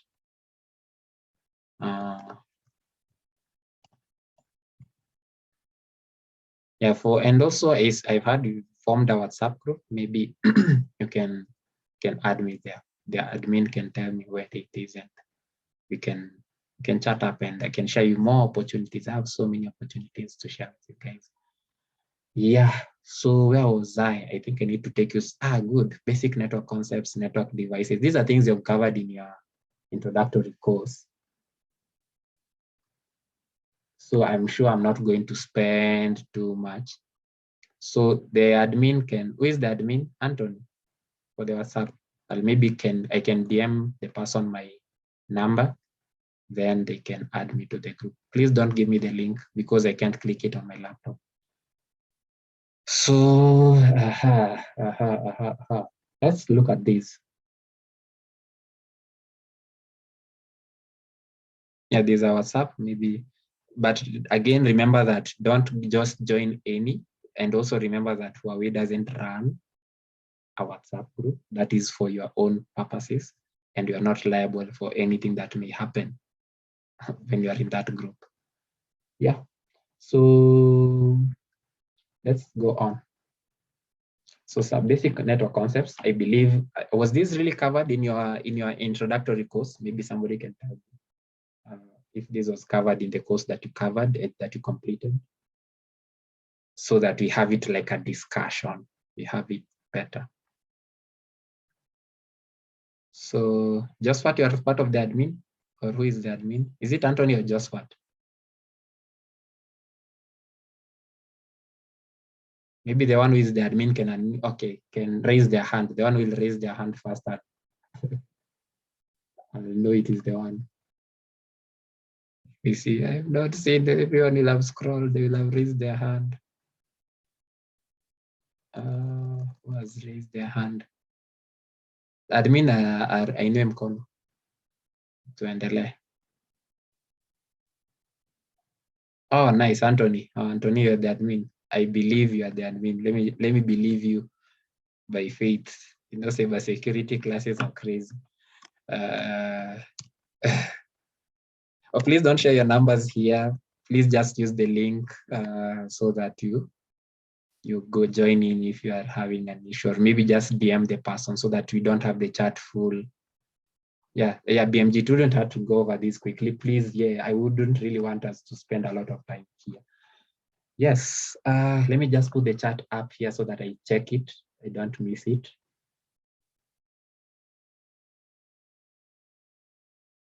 Good. I think Tony, I've shared with you. Samuel, it's okay. You can get the recording. I'll share the recording on the WhatsApp group. We are almost up. I also have another physical meetup with someone later.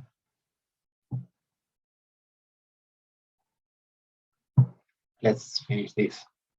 So let's go over this quickly. And if you're having any issue, please ask at any point. And those who are asking, okay, there's somebody who was asking about my profiles. Yeah, I'll share with you all of my profiles on LinkedIn and Twitter and everywhere. For those who have followed me, it's okay. You're already up there. Kevin Tui, you can just check there, and you can see what we can do. We can see. So we have this typical campus network. And about campus doesn't have to be a university campus, but this is what we call a campus network. So usually have the internet out there, the wide area network. We have these routers. These are simple for a router. The egress zone is where like we are getting out.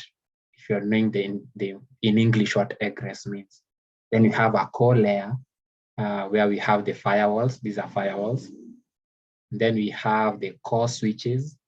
And then we have some aggregation layer where maybe you can have some border switches or some main switches. Then we have the, what have I done? This thing is referring on me. Anyway, access layer. Then we have the access layer where the end user devices are actually accessing the network from. So that is how it actually really works. So when we're looking at that typical campus network, we have the OSI. OSI stands for Open Systems Interconnection Model. It is made up of, I think, 7 layers. What are the objectives of it? What are the design principles? What are the advantages? So let's look at the layers. So in terms of the layers, we usually have these, and it's very important to know this because even as a cybersecurity expert, you need to know maybe an attack has happened at what layer. Is it an application level attack? Is it a network layer, or is it happening within the physical layer? Sorry. So we have the top 3 layers as well as the bottom 4 layers. So when you look at it, when you look at all these, so you can see whatever is on this side is what we call the unit of data transfer, or what we call, what are those information called on at each layer.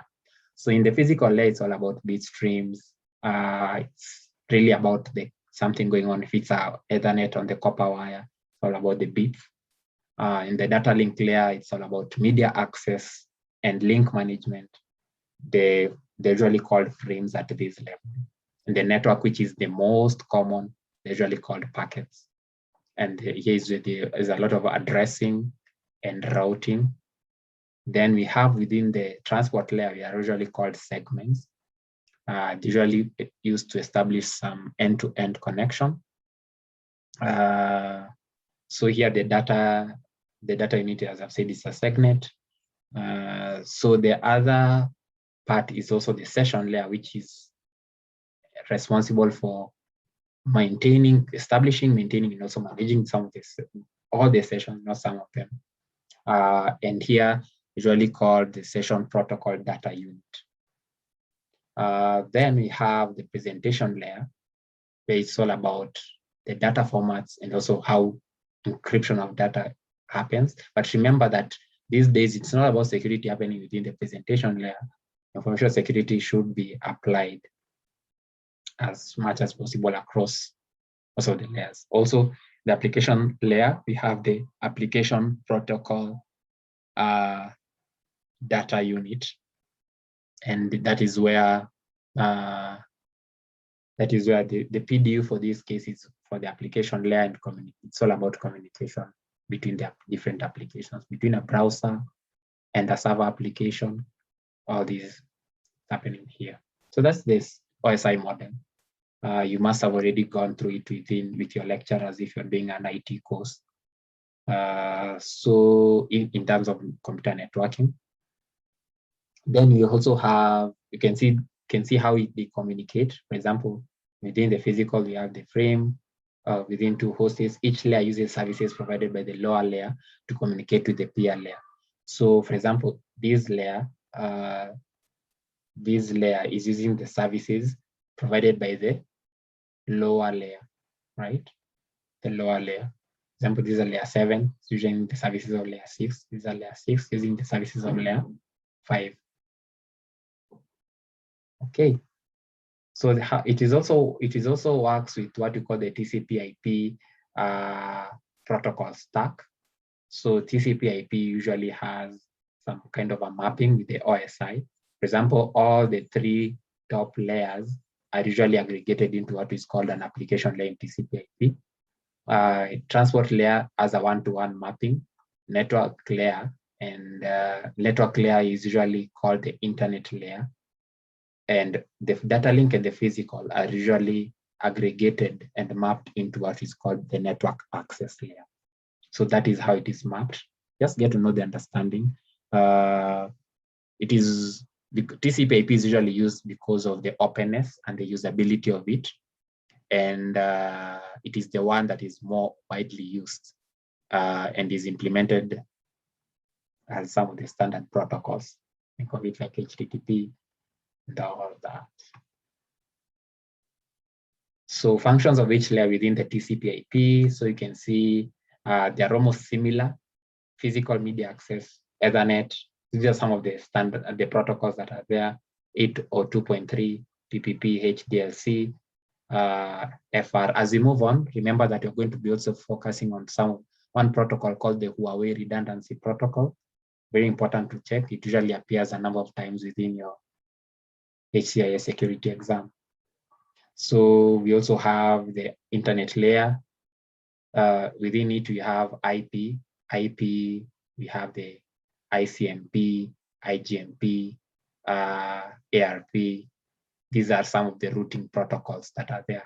So if you think RIP somewhere there, routing inter-network protocol, not the other RIP that you know. Then TCP and UDP is within the transport layer. TCP is a bit more cautious than UDP. UDP doesn't really care. Usually just use that as the difference, but you can check. All about end-to-end connections between the hosts. Then for the application layer, this is what we really are usually interact with as the user. So you understand HTTP and the secure version of it, HTTPS.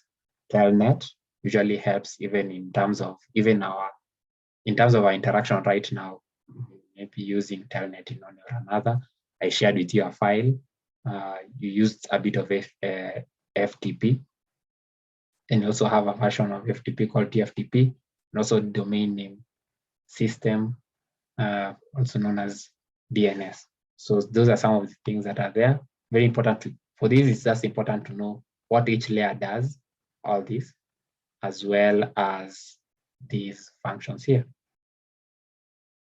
So how is data encapsulated and decapsulated? So it usually happens here, for example, within the is what we call encapsulation. As you move down, as the data is moving down the 4 layers, and then as it gets to the recipients, it is being decapsulated.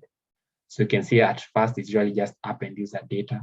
Then we have now TCP is appended app and user data. Then IP is appended together to these. Then we have IP TCP app and the user data. Then we have now the Ethernet IP TCP app and the user data. Then as you move up, it now becomes encapsulated up until you now just get the app and the user data at the recipient.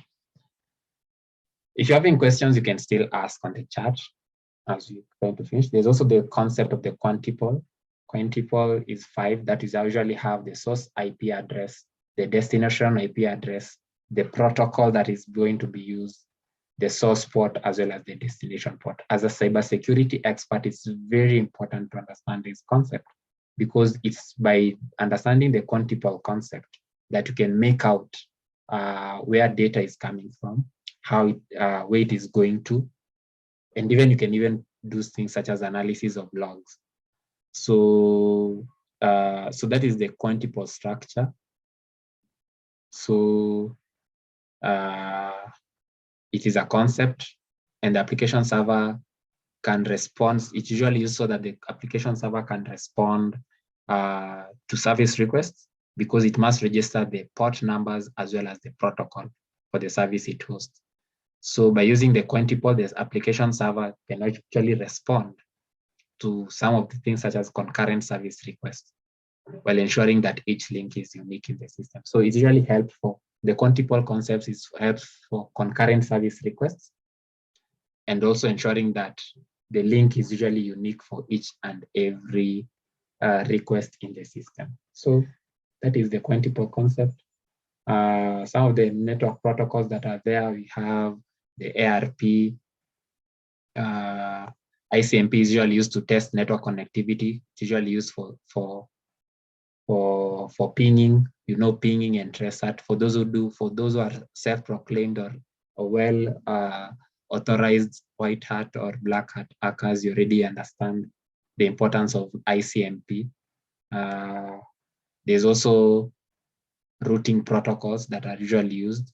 For example, like most of the time, the issues that we're having with regards to security really stems within these protocols. So most hackers who are very good, they're not really focused on the application level kind of hacks. They are usually focusing on what can they take advantage of within the protocols, within the different, like OSPF. When you're looking at, and if you're not understanding this, you can just Google them out and see what it is. Like, for example, SNMP for network device management, usually very important to see how it really works. And the other one is that usually used for MAC addresses. You have heard of MAC address spoofing. People can actually act as if they are you and they are not you in terms of at the MAC address level. Media access control address, usually even deeper than the IP address, because it rarely changes. So yeah. Oh yeah, thank you for mine for Alice answering mine. It is PDU stands for Protocol Data Unit. So all these are protocols, and they actually can see where they actually apply. OSPF is with, and RIP are usually within routing when you're moving from the internet, and it is routing, taking the exact place. Think of it like, best example is you want to get from Nairobi to Mombasa. Or maybe, Nairobi to Mombasa. I think there are a number of routes. You can go the direct servo route. You can go to another route. You can go through, I think, Kilifi or something of that sort.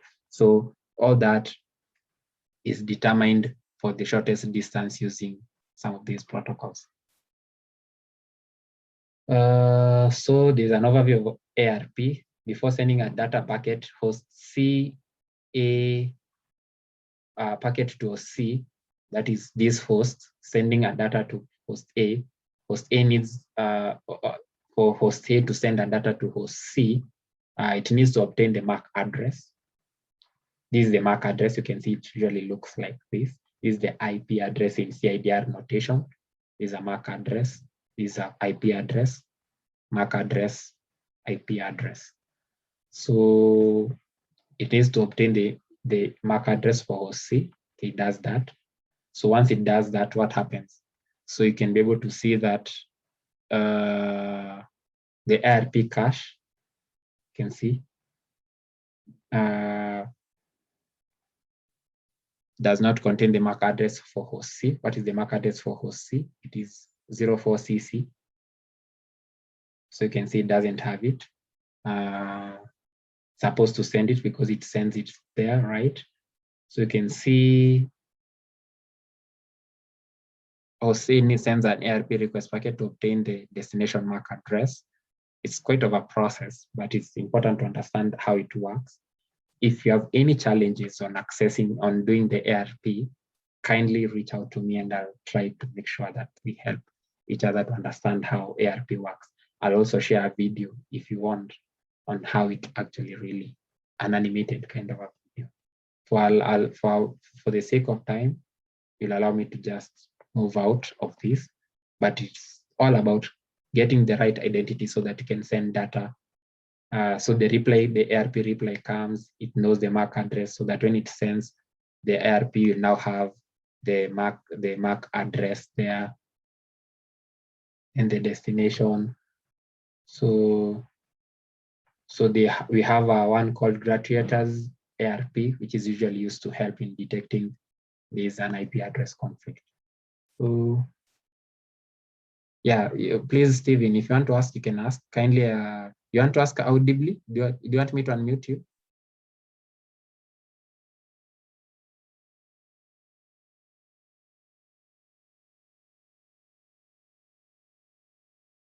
Oh, okay, I can see you said you used a different email that you used to register. Maybe we can, if you are on the WhatsApp group, we can look at it after the class and see what we can do so that you can use the right registration, because I don't think there's a way you can integrate the two. And I think the only way Huawei can understand whether you're moving on well is using the email that you registered with for the bootcamp. Yeah, so there's also pinging. Pinging is not too complicated. It's all about getting to know whether it works. You can use that ping question mark to get to know how it works. For those who have never done ping, that is how it would look like. You can get, and it's so somebody asking how many ARP messages are there. So when you're looking at these, so what do you mean when you talk about how many ARP messages? There's usually an ARP request that goes from the host. That is one ARP kind of a message. Then the host actually, where am I? The host actually responds with another. So you can see this is the first. This is the first message. You can see this one here. Then we have the second, which is the reply. And now we have the crashes ARP, which is used to detect conflict. But again, remember that once the message has come, the ARP reply, now you can have the host, that is, I think host A can now have, so remember that ARP does not provide any security protection measure. And also remember that it cannot do any kind of authentication. So another things you remember that for security is that malicious users can exploit this weakness of ARP to do things such as MAC address spoofing. So remember that if the ARP reply comes back and it appears as if it is for host B, the message can go to host B, yet it was meant to go to host C. So that is how it is. So let me move a bit faster. I only have 2 minutes. So I think it's very important to look at OSPF. So these are some of the routing protocols. So you can see protocols are usually the main components for communication over the internet, because that is where it comes, routers come in. And you remember that they are usually classified according to some of the things such as network segment routes, host routes. There are usually some direct routes, some indirect routes. We also have some unicast routes and multicast routes. This is also provided in the PDF. So if there's any challenges on that, I can also share on it. Then there's also OSPF. which is very good because there are no loops. Faster convergence gives some good scalability and also provides for supporting authentication. SNP is usually used to transmit management information between the network management system and managed devices. So usually very important. These days we have managed devices such as managed switches, managed routers. So SNMP works well in providing and transmission of the management information. How it works, it has an agent and also what we call an MIB. Who knows what does MIB? So MIB is usually a virtual database for the managed device. So there's SNMP version 1, version 2, version 3, and all these versions are usually been coming up because of security. The others I'll just not focus too much because of time. So when we talk about enterprise network operations and management, you'll be able to check some of the things that happen within an enterprise and a branch in terms of one, understand how the trends work, because you're not focusing a lot on networks. So you can see, so we usually have what we call an eSite network traffic analyzer. So it's a software only solution, usually uses some of the NetFlow, NetStream, and SFlow protocols within it. I'm reading from here. And also it is a powerful tool for what we call enterprise and O&M management.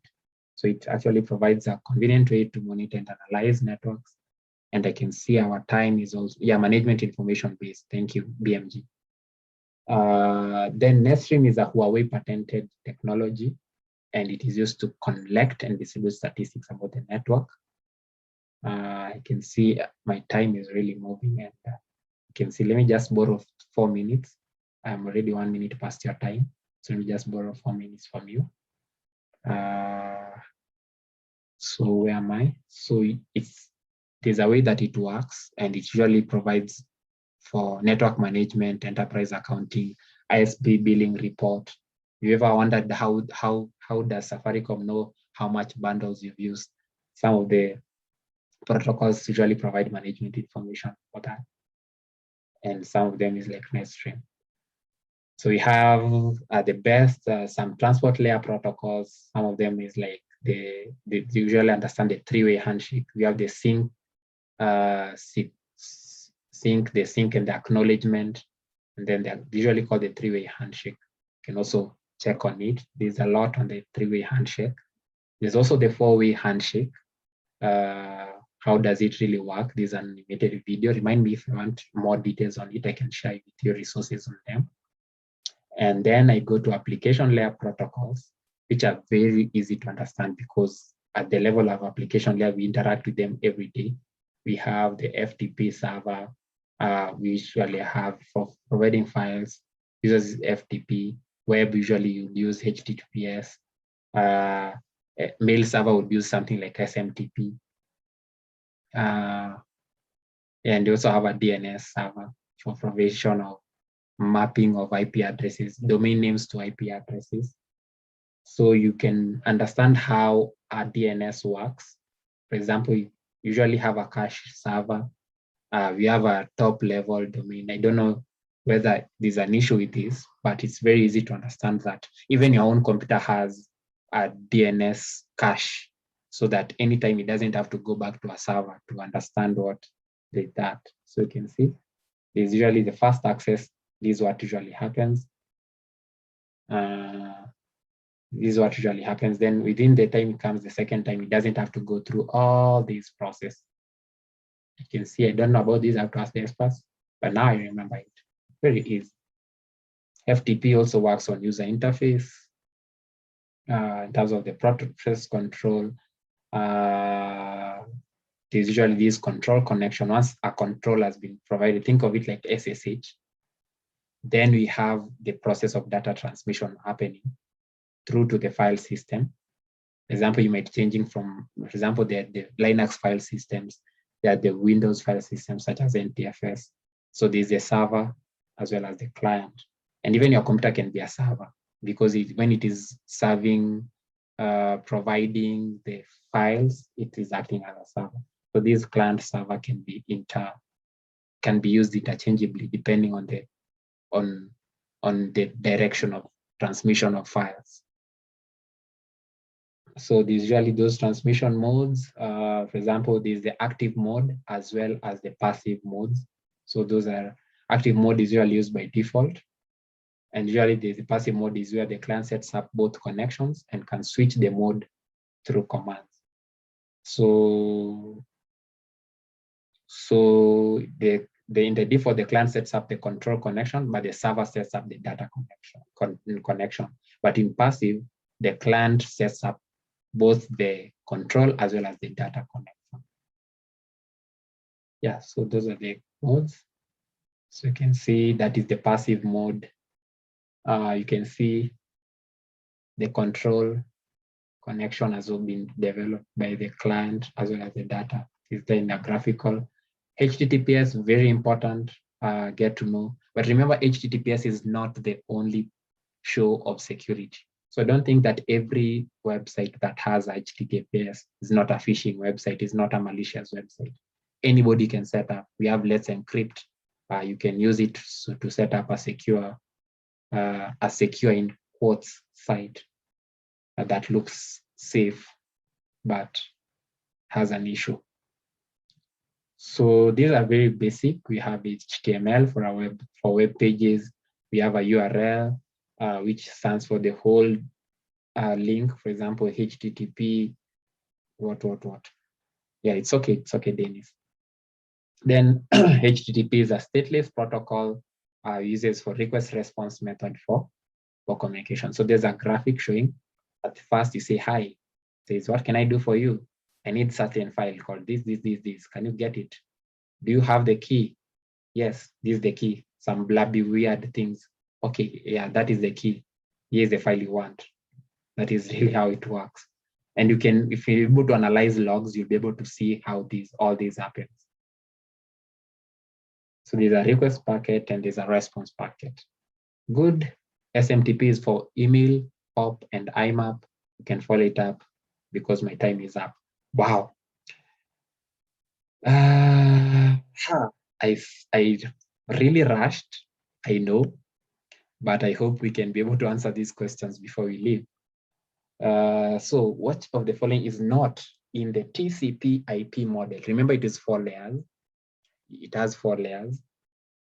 So I said a number of layers were aggregated. So which one is not there? It is the session layer, right? So we have the data link, we have the transport, we have the application. Within TCP IP, we don't have the session. It is only the OSI.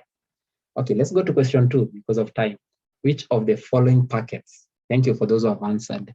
Good, I can see all of you. Daniel, Joseph, Yoking Style, Zakaria, Rogers, Sharon Ann, Mijambadi. Yeah, all of you. So which of the following packets is the first packet of the TCP 3-way handshake? SYN plus acknowledgement.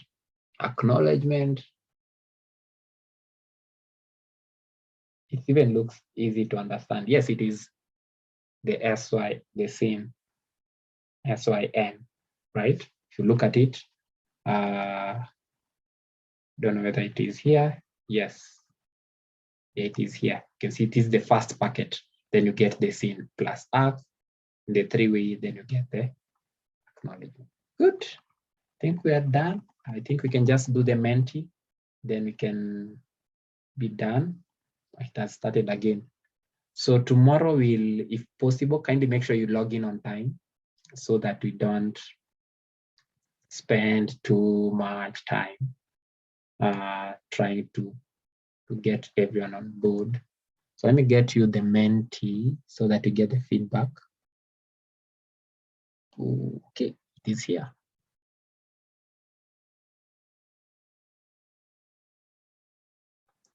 I can see, why didn't some of us receive emails for this meeting link, yet we received the other emails and we have completed phase 1?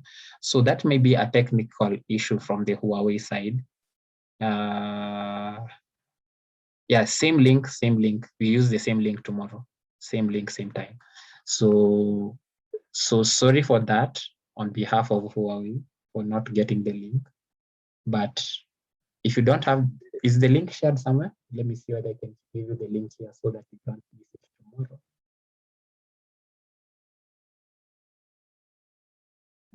Anyone who has the link to the session? I think I can go to participants and then I can do the invite. Yes, there's the link. Thank you, Dorcas.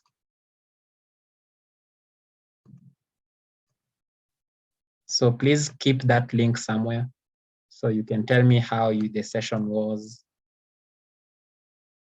So that is the link. I've also copied the invitation and given it to you there. Yeah, please also put it on the WhatsApp group so that people don't miss it. So you can go to Menti and use that code 445343389 and just tell us how the session was. If there's something that you'd wish me to improve next time, or maybe tomorrow, please tell it. It's anonymous. I can't know who it is. I really don't want to know who it is. But thank you so much. The information, you've been informed. It is good, great, awesome. Remind me to also send you the YouTube. I mean, yes, I think I'll upload it on YouTube so that it is easier. Yeah, sorry, I had to go faster. I really wish that the content was not a lot. Actually, I think we haven't finished module 1, but we will try our best. In module 1, we have finished. We were left with two contents: common network. You can see it is here: common network devices and common information security threats. But I'll rush through them tomorrow. But at least it's very important. Okay, kinda informed. Kinda means, it might mean so many things, but I'll do my best. Yeah, very rushed. I'm so sorry. But the good thing is what? There's the recording. And you know what you can do to a recording? You can do a recording go at 0.75x, or you can make a recording go 0.5x. You can make it go as slow, and you'll hear me speaking as if I'm singing to you a lullaby. So yeah, I'll try to work on my voice, Hezron. I don't know, maybe I change the tone. Maybe sometimes I'm louder or maybe lower, but I'll do my best. Yorkingster, the PDF, I shared the link. Maybe somebody can reshare the Google Drive link. It will be really helpful. When will you sit for the certification? That is for Huawei to answer. That is, I'm just instructing you. So Huawei will answer you when you can do that. You joined today. Is it an issue having it registered today? I don't think that's an issue. Don't think that is an issue. Interesting. So come with stories tomorrow. Let's join in at around 2:45 so that we can have a nice session. I think I can allow people to unmute. I don't know if I have that ability. Yes. You can, I've allowed you to unmute. So maybe if somebody wants to say something as we close. Oh yeah, in terms of taking attendance, very important, very important. Let me tell you how you're going to take our attendance. In terms of taking attendance, let me just give you a link to register your attendance for today. So yeah, you can add anything else on the Menti if you want to. So let me just do a blank.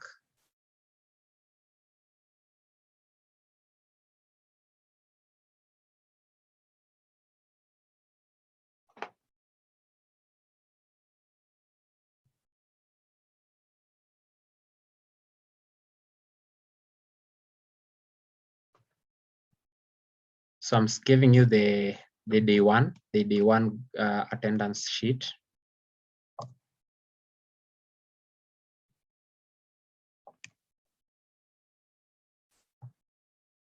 Please don't try to fill it later. I'm going to disable it at the moment the session ends. So I think for those who dropped off a bit earlier, I'll make sure I put the attendance link at the middle of the session. But for today, I think I'll also allow you to share it in your WhatsApp group so that those who I'm sure joined it.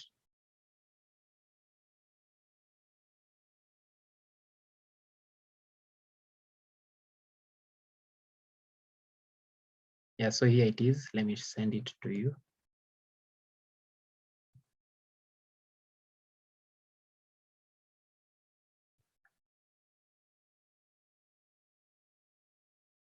Yeah, okay, sorry, Daniel. And please, let me tell you something.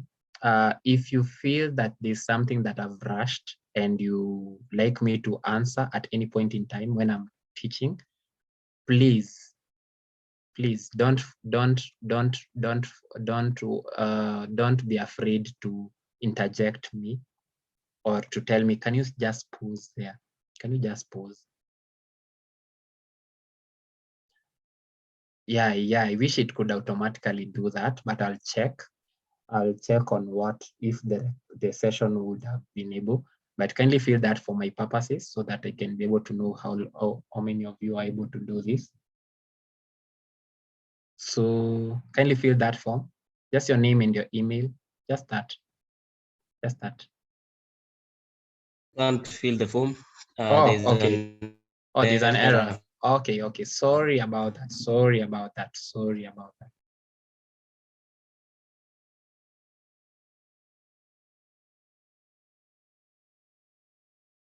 Okay. Here's the settings of this form. Here it is. Ta-da-da. I'm about to change that. Responses. Yep, I think it's now good. Kindly check on it again. It's now good. Is it good now? Maybe for somebody can tell me on the, you can talk now. Yes, it's good. Good. Thanks. Sorry about that. So kindly fill it, just your name and your email for purposes of just knowing all of us. So tomorrow I'll be slower than today. Please don't take offense. You remember I started a bit slower. Si mnakumbuka tu. So ile tu niliona nikienda na hiyo pace, tutabaki kwa slide moja. Yeah, so for those who are asking my LinkedIn and my Twitter, let me post it now.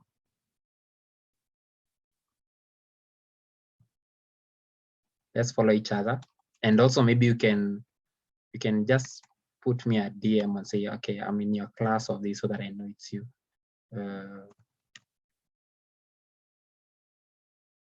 So that's my LinkedIn. That's my Twitter is coming. I don't usually connect with people on any other platform. I currently have over 800 friend requests on Facebook that I've never accepted because there's nothing we can share on Facebook. What will we share together on Facebook?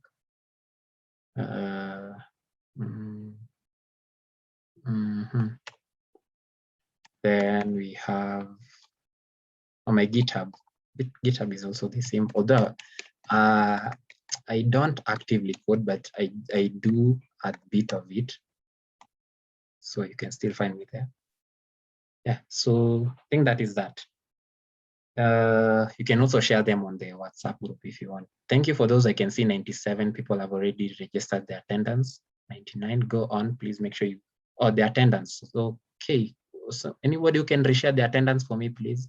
Let me just do it again. Somebody can reshare the attendance. Thank you, Lawrence. That is why you are an awesome class. I've never met a very good class like this one. I think almost everyone can stand and become the class coordinator, but I think you have now Anthony as your coordinator. Let me stop recording. So thank you for that. I don't know whether I was supposed to give you another thing on the Menti. But yeah, was there any slide? Or how would you rate the session? Am I supposed to go to this one? Okay. Maybe you can go to this one. I don't know whether it's going to work.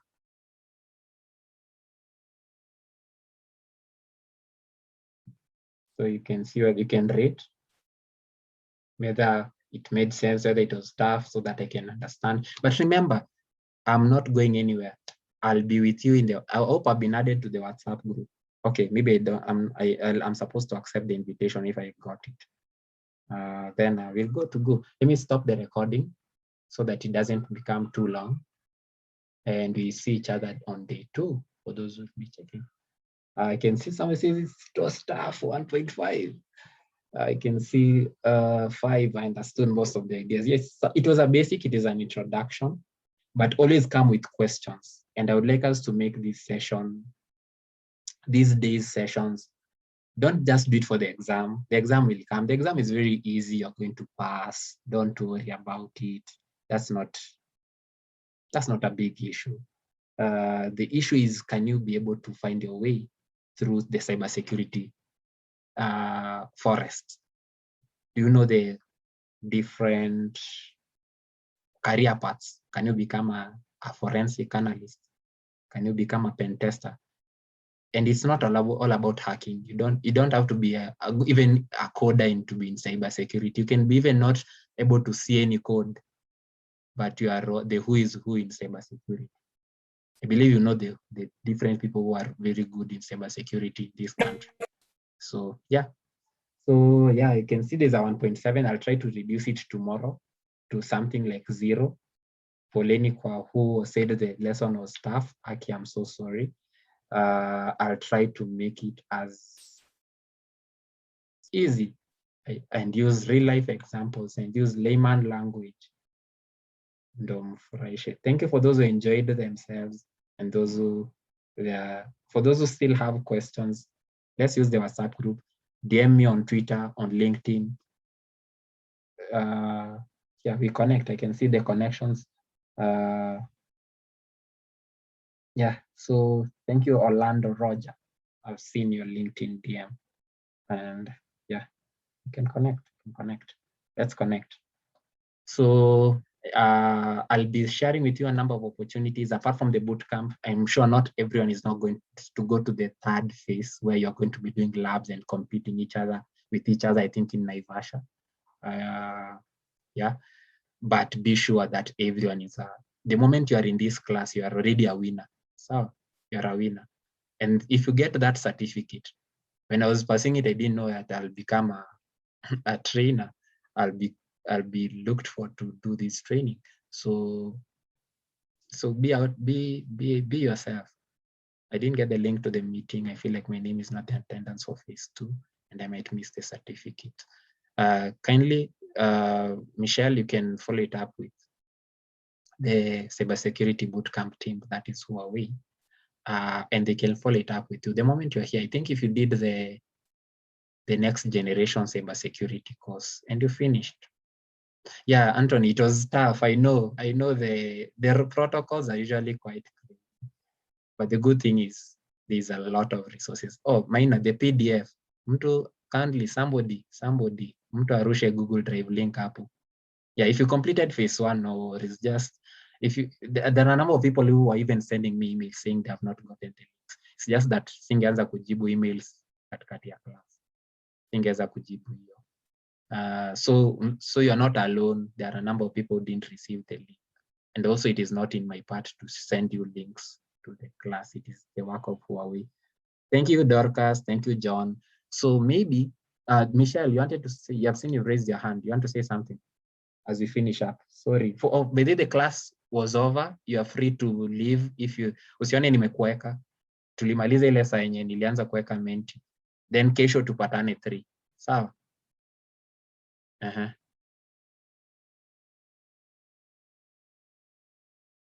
What is the sparse score for each quiz? Peter, too. I think the quiz you can repeat as many times as possible on the platform. Yeah. Michelle, you wanted to say something? Kama ni nani alikuwa raise hand?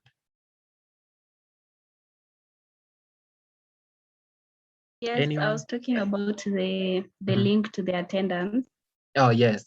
Oh, ile, oh, so I think I've answered you, Cindy. Yes, thank you. Good. Na mkuje, and I would like you to get these roles. The roles in cybersecurity ziko mingi, more than the people who really want it. So, please. I think I'll be doing some break sessions za kuambia the careers and the opportunities. Like currently, there is a cybersecurity scholarship by ISACA. Go to the ISACA Kenya Twitter page or the ISACA Kenya LinkedIn page. The ISACA Global is giving out, and remember, this is not part of the Huawei class, so the class is over. Usiseme ati nilikuwa na nini kitu ingine. So they are offering $500 worth of what?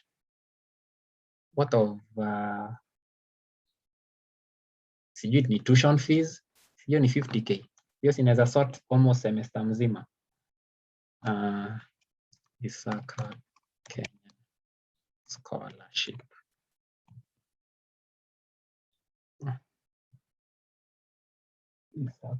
It's not closed yet. You can apply. So every time after class imeisha, wenye wanabaki wanapata.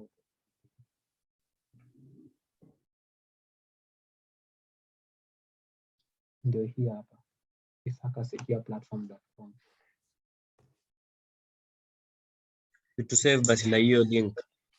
Okay, let me give you the link.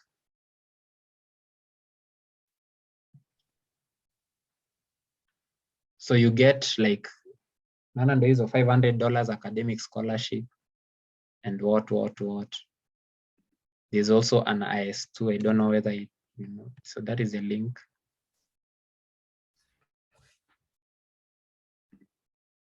Aminu Rabai, which link would you want? So you can see the deadline is that.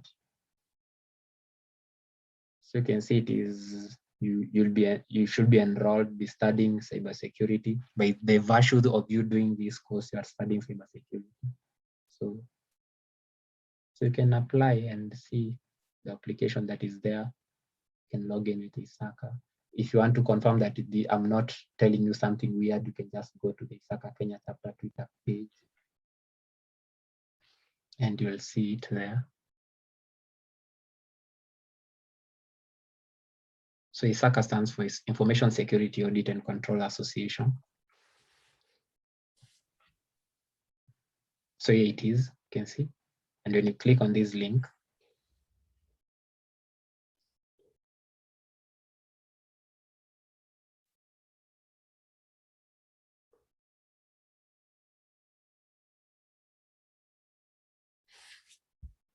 yeah, do you see it takes you to the same place? I think it's the same link. So it's there. So any question? Maybe, okay, I've seen Olal, you want to say something before we close? Kevin. Yes, please. Thank you for that session. That was a good Sure. session. Now in terms of certification, Sure. now when you go to any job website, LinkedIn or anything, and then you search for, when you look at the job descriptions for, that's certain companies post job descriptions. Sure. The certification that you will see are mostly, for example, let's give an example like CEH, CISP, or something else. Now, in terms of when it comes to Huawei, I've never, that is me, I have never seen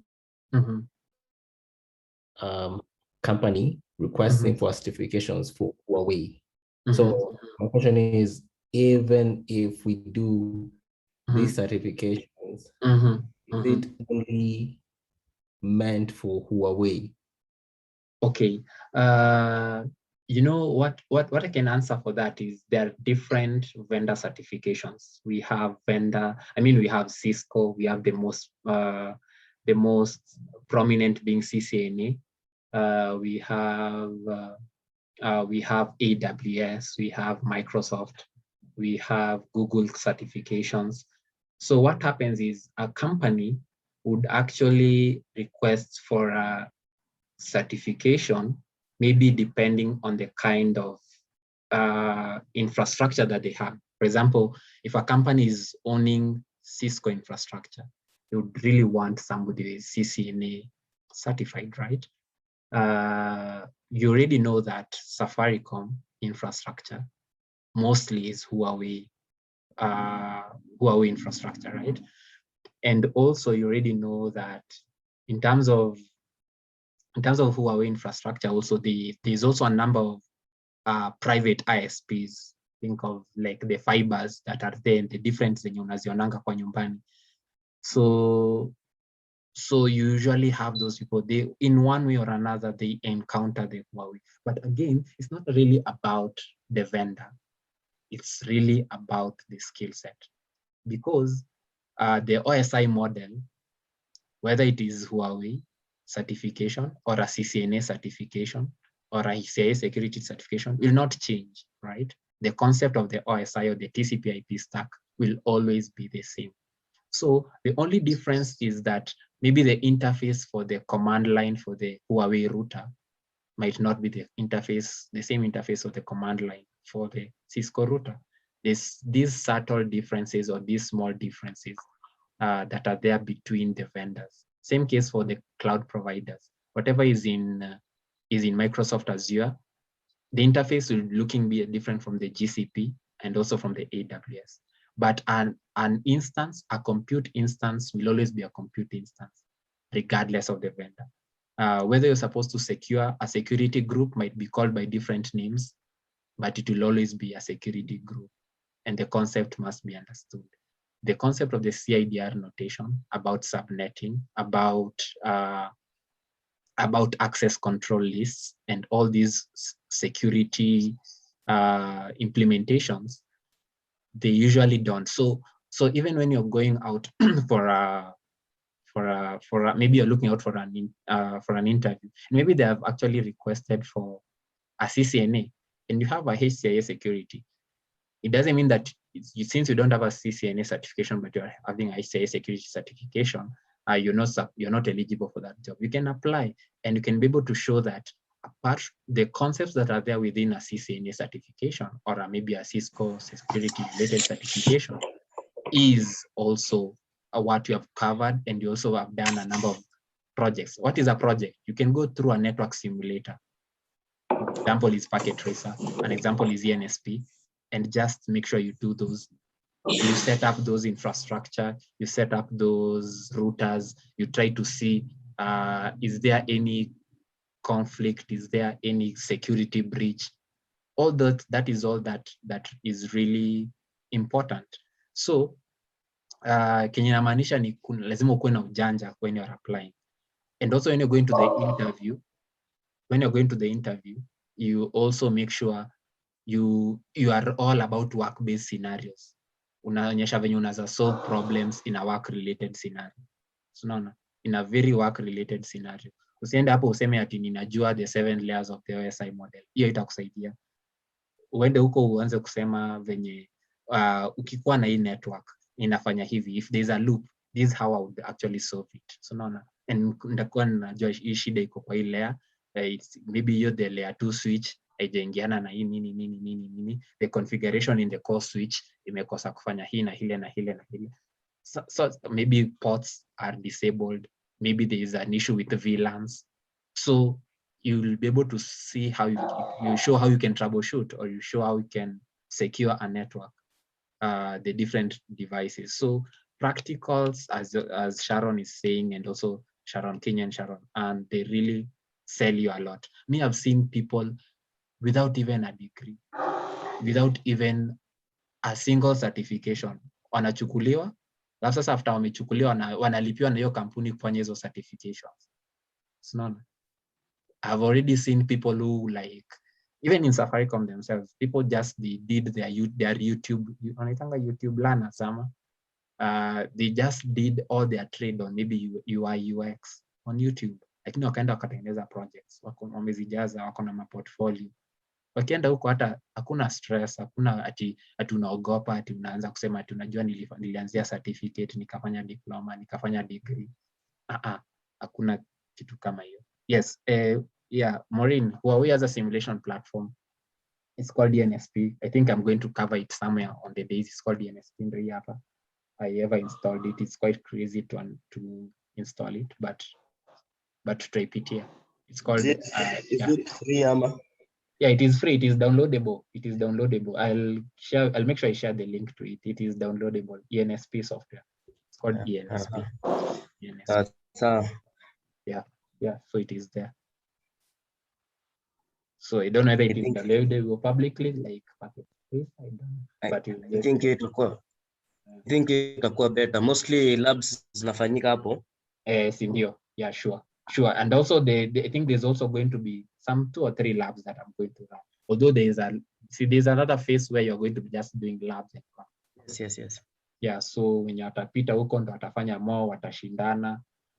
Yeah, and you get prizes there. So yeah, so that is, yeah, I hope I've answered. Lakini nimesahau nani nilikuwa najibu.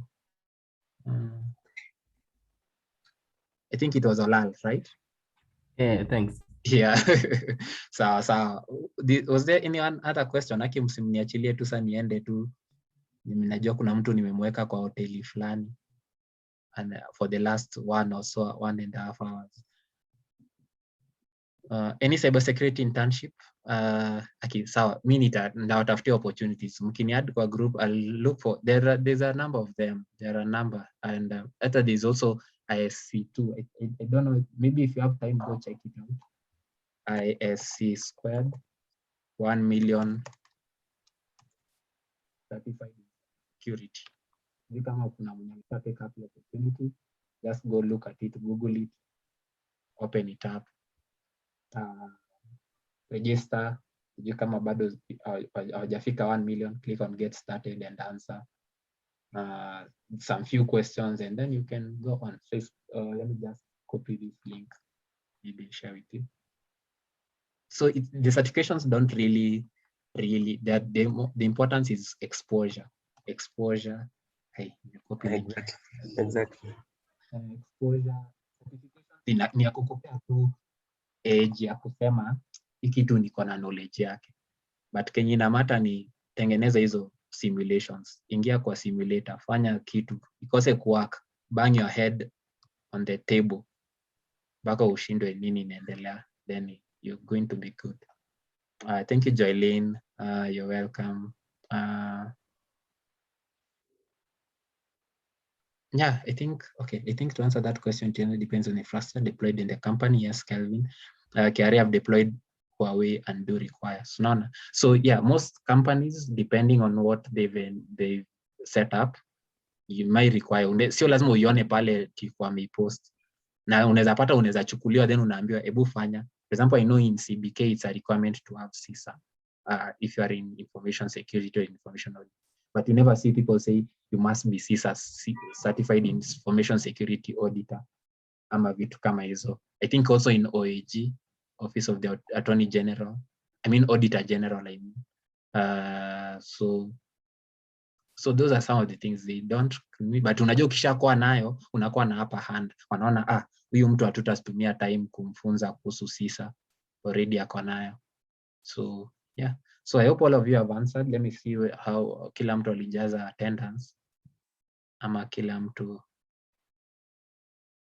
I didn't stop recording.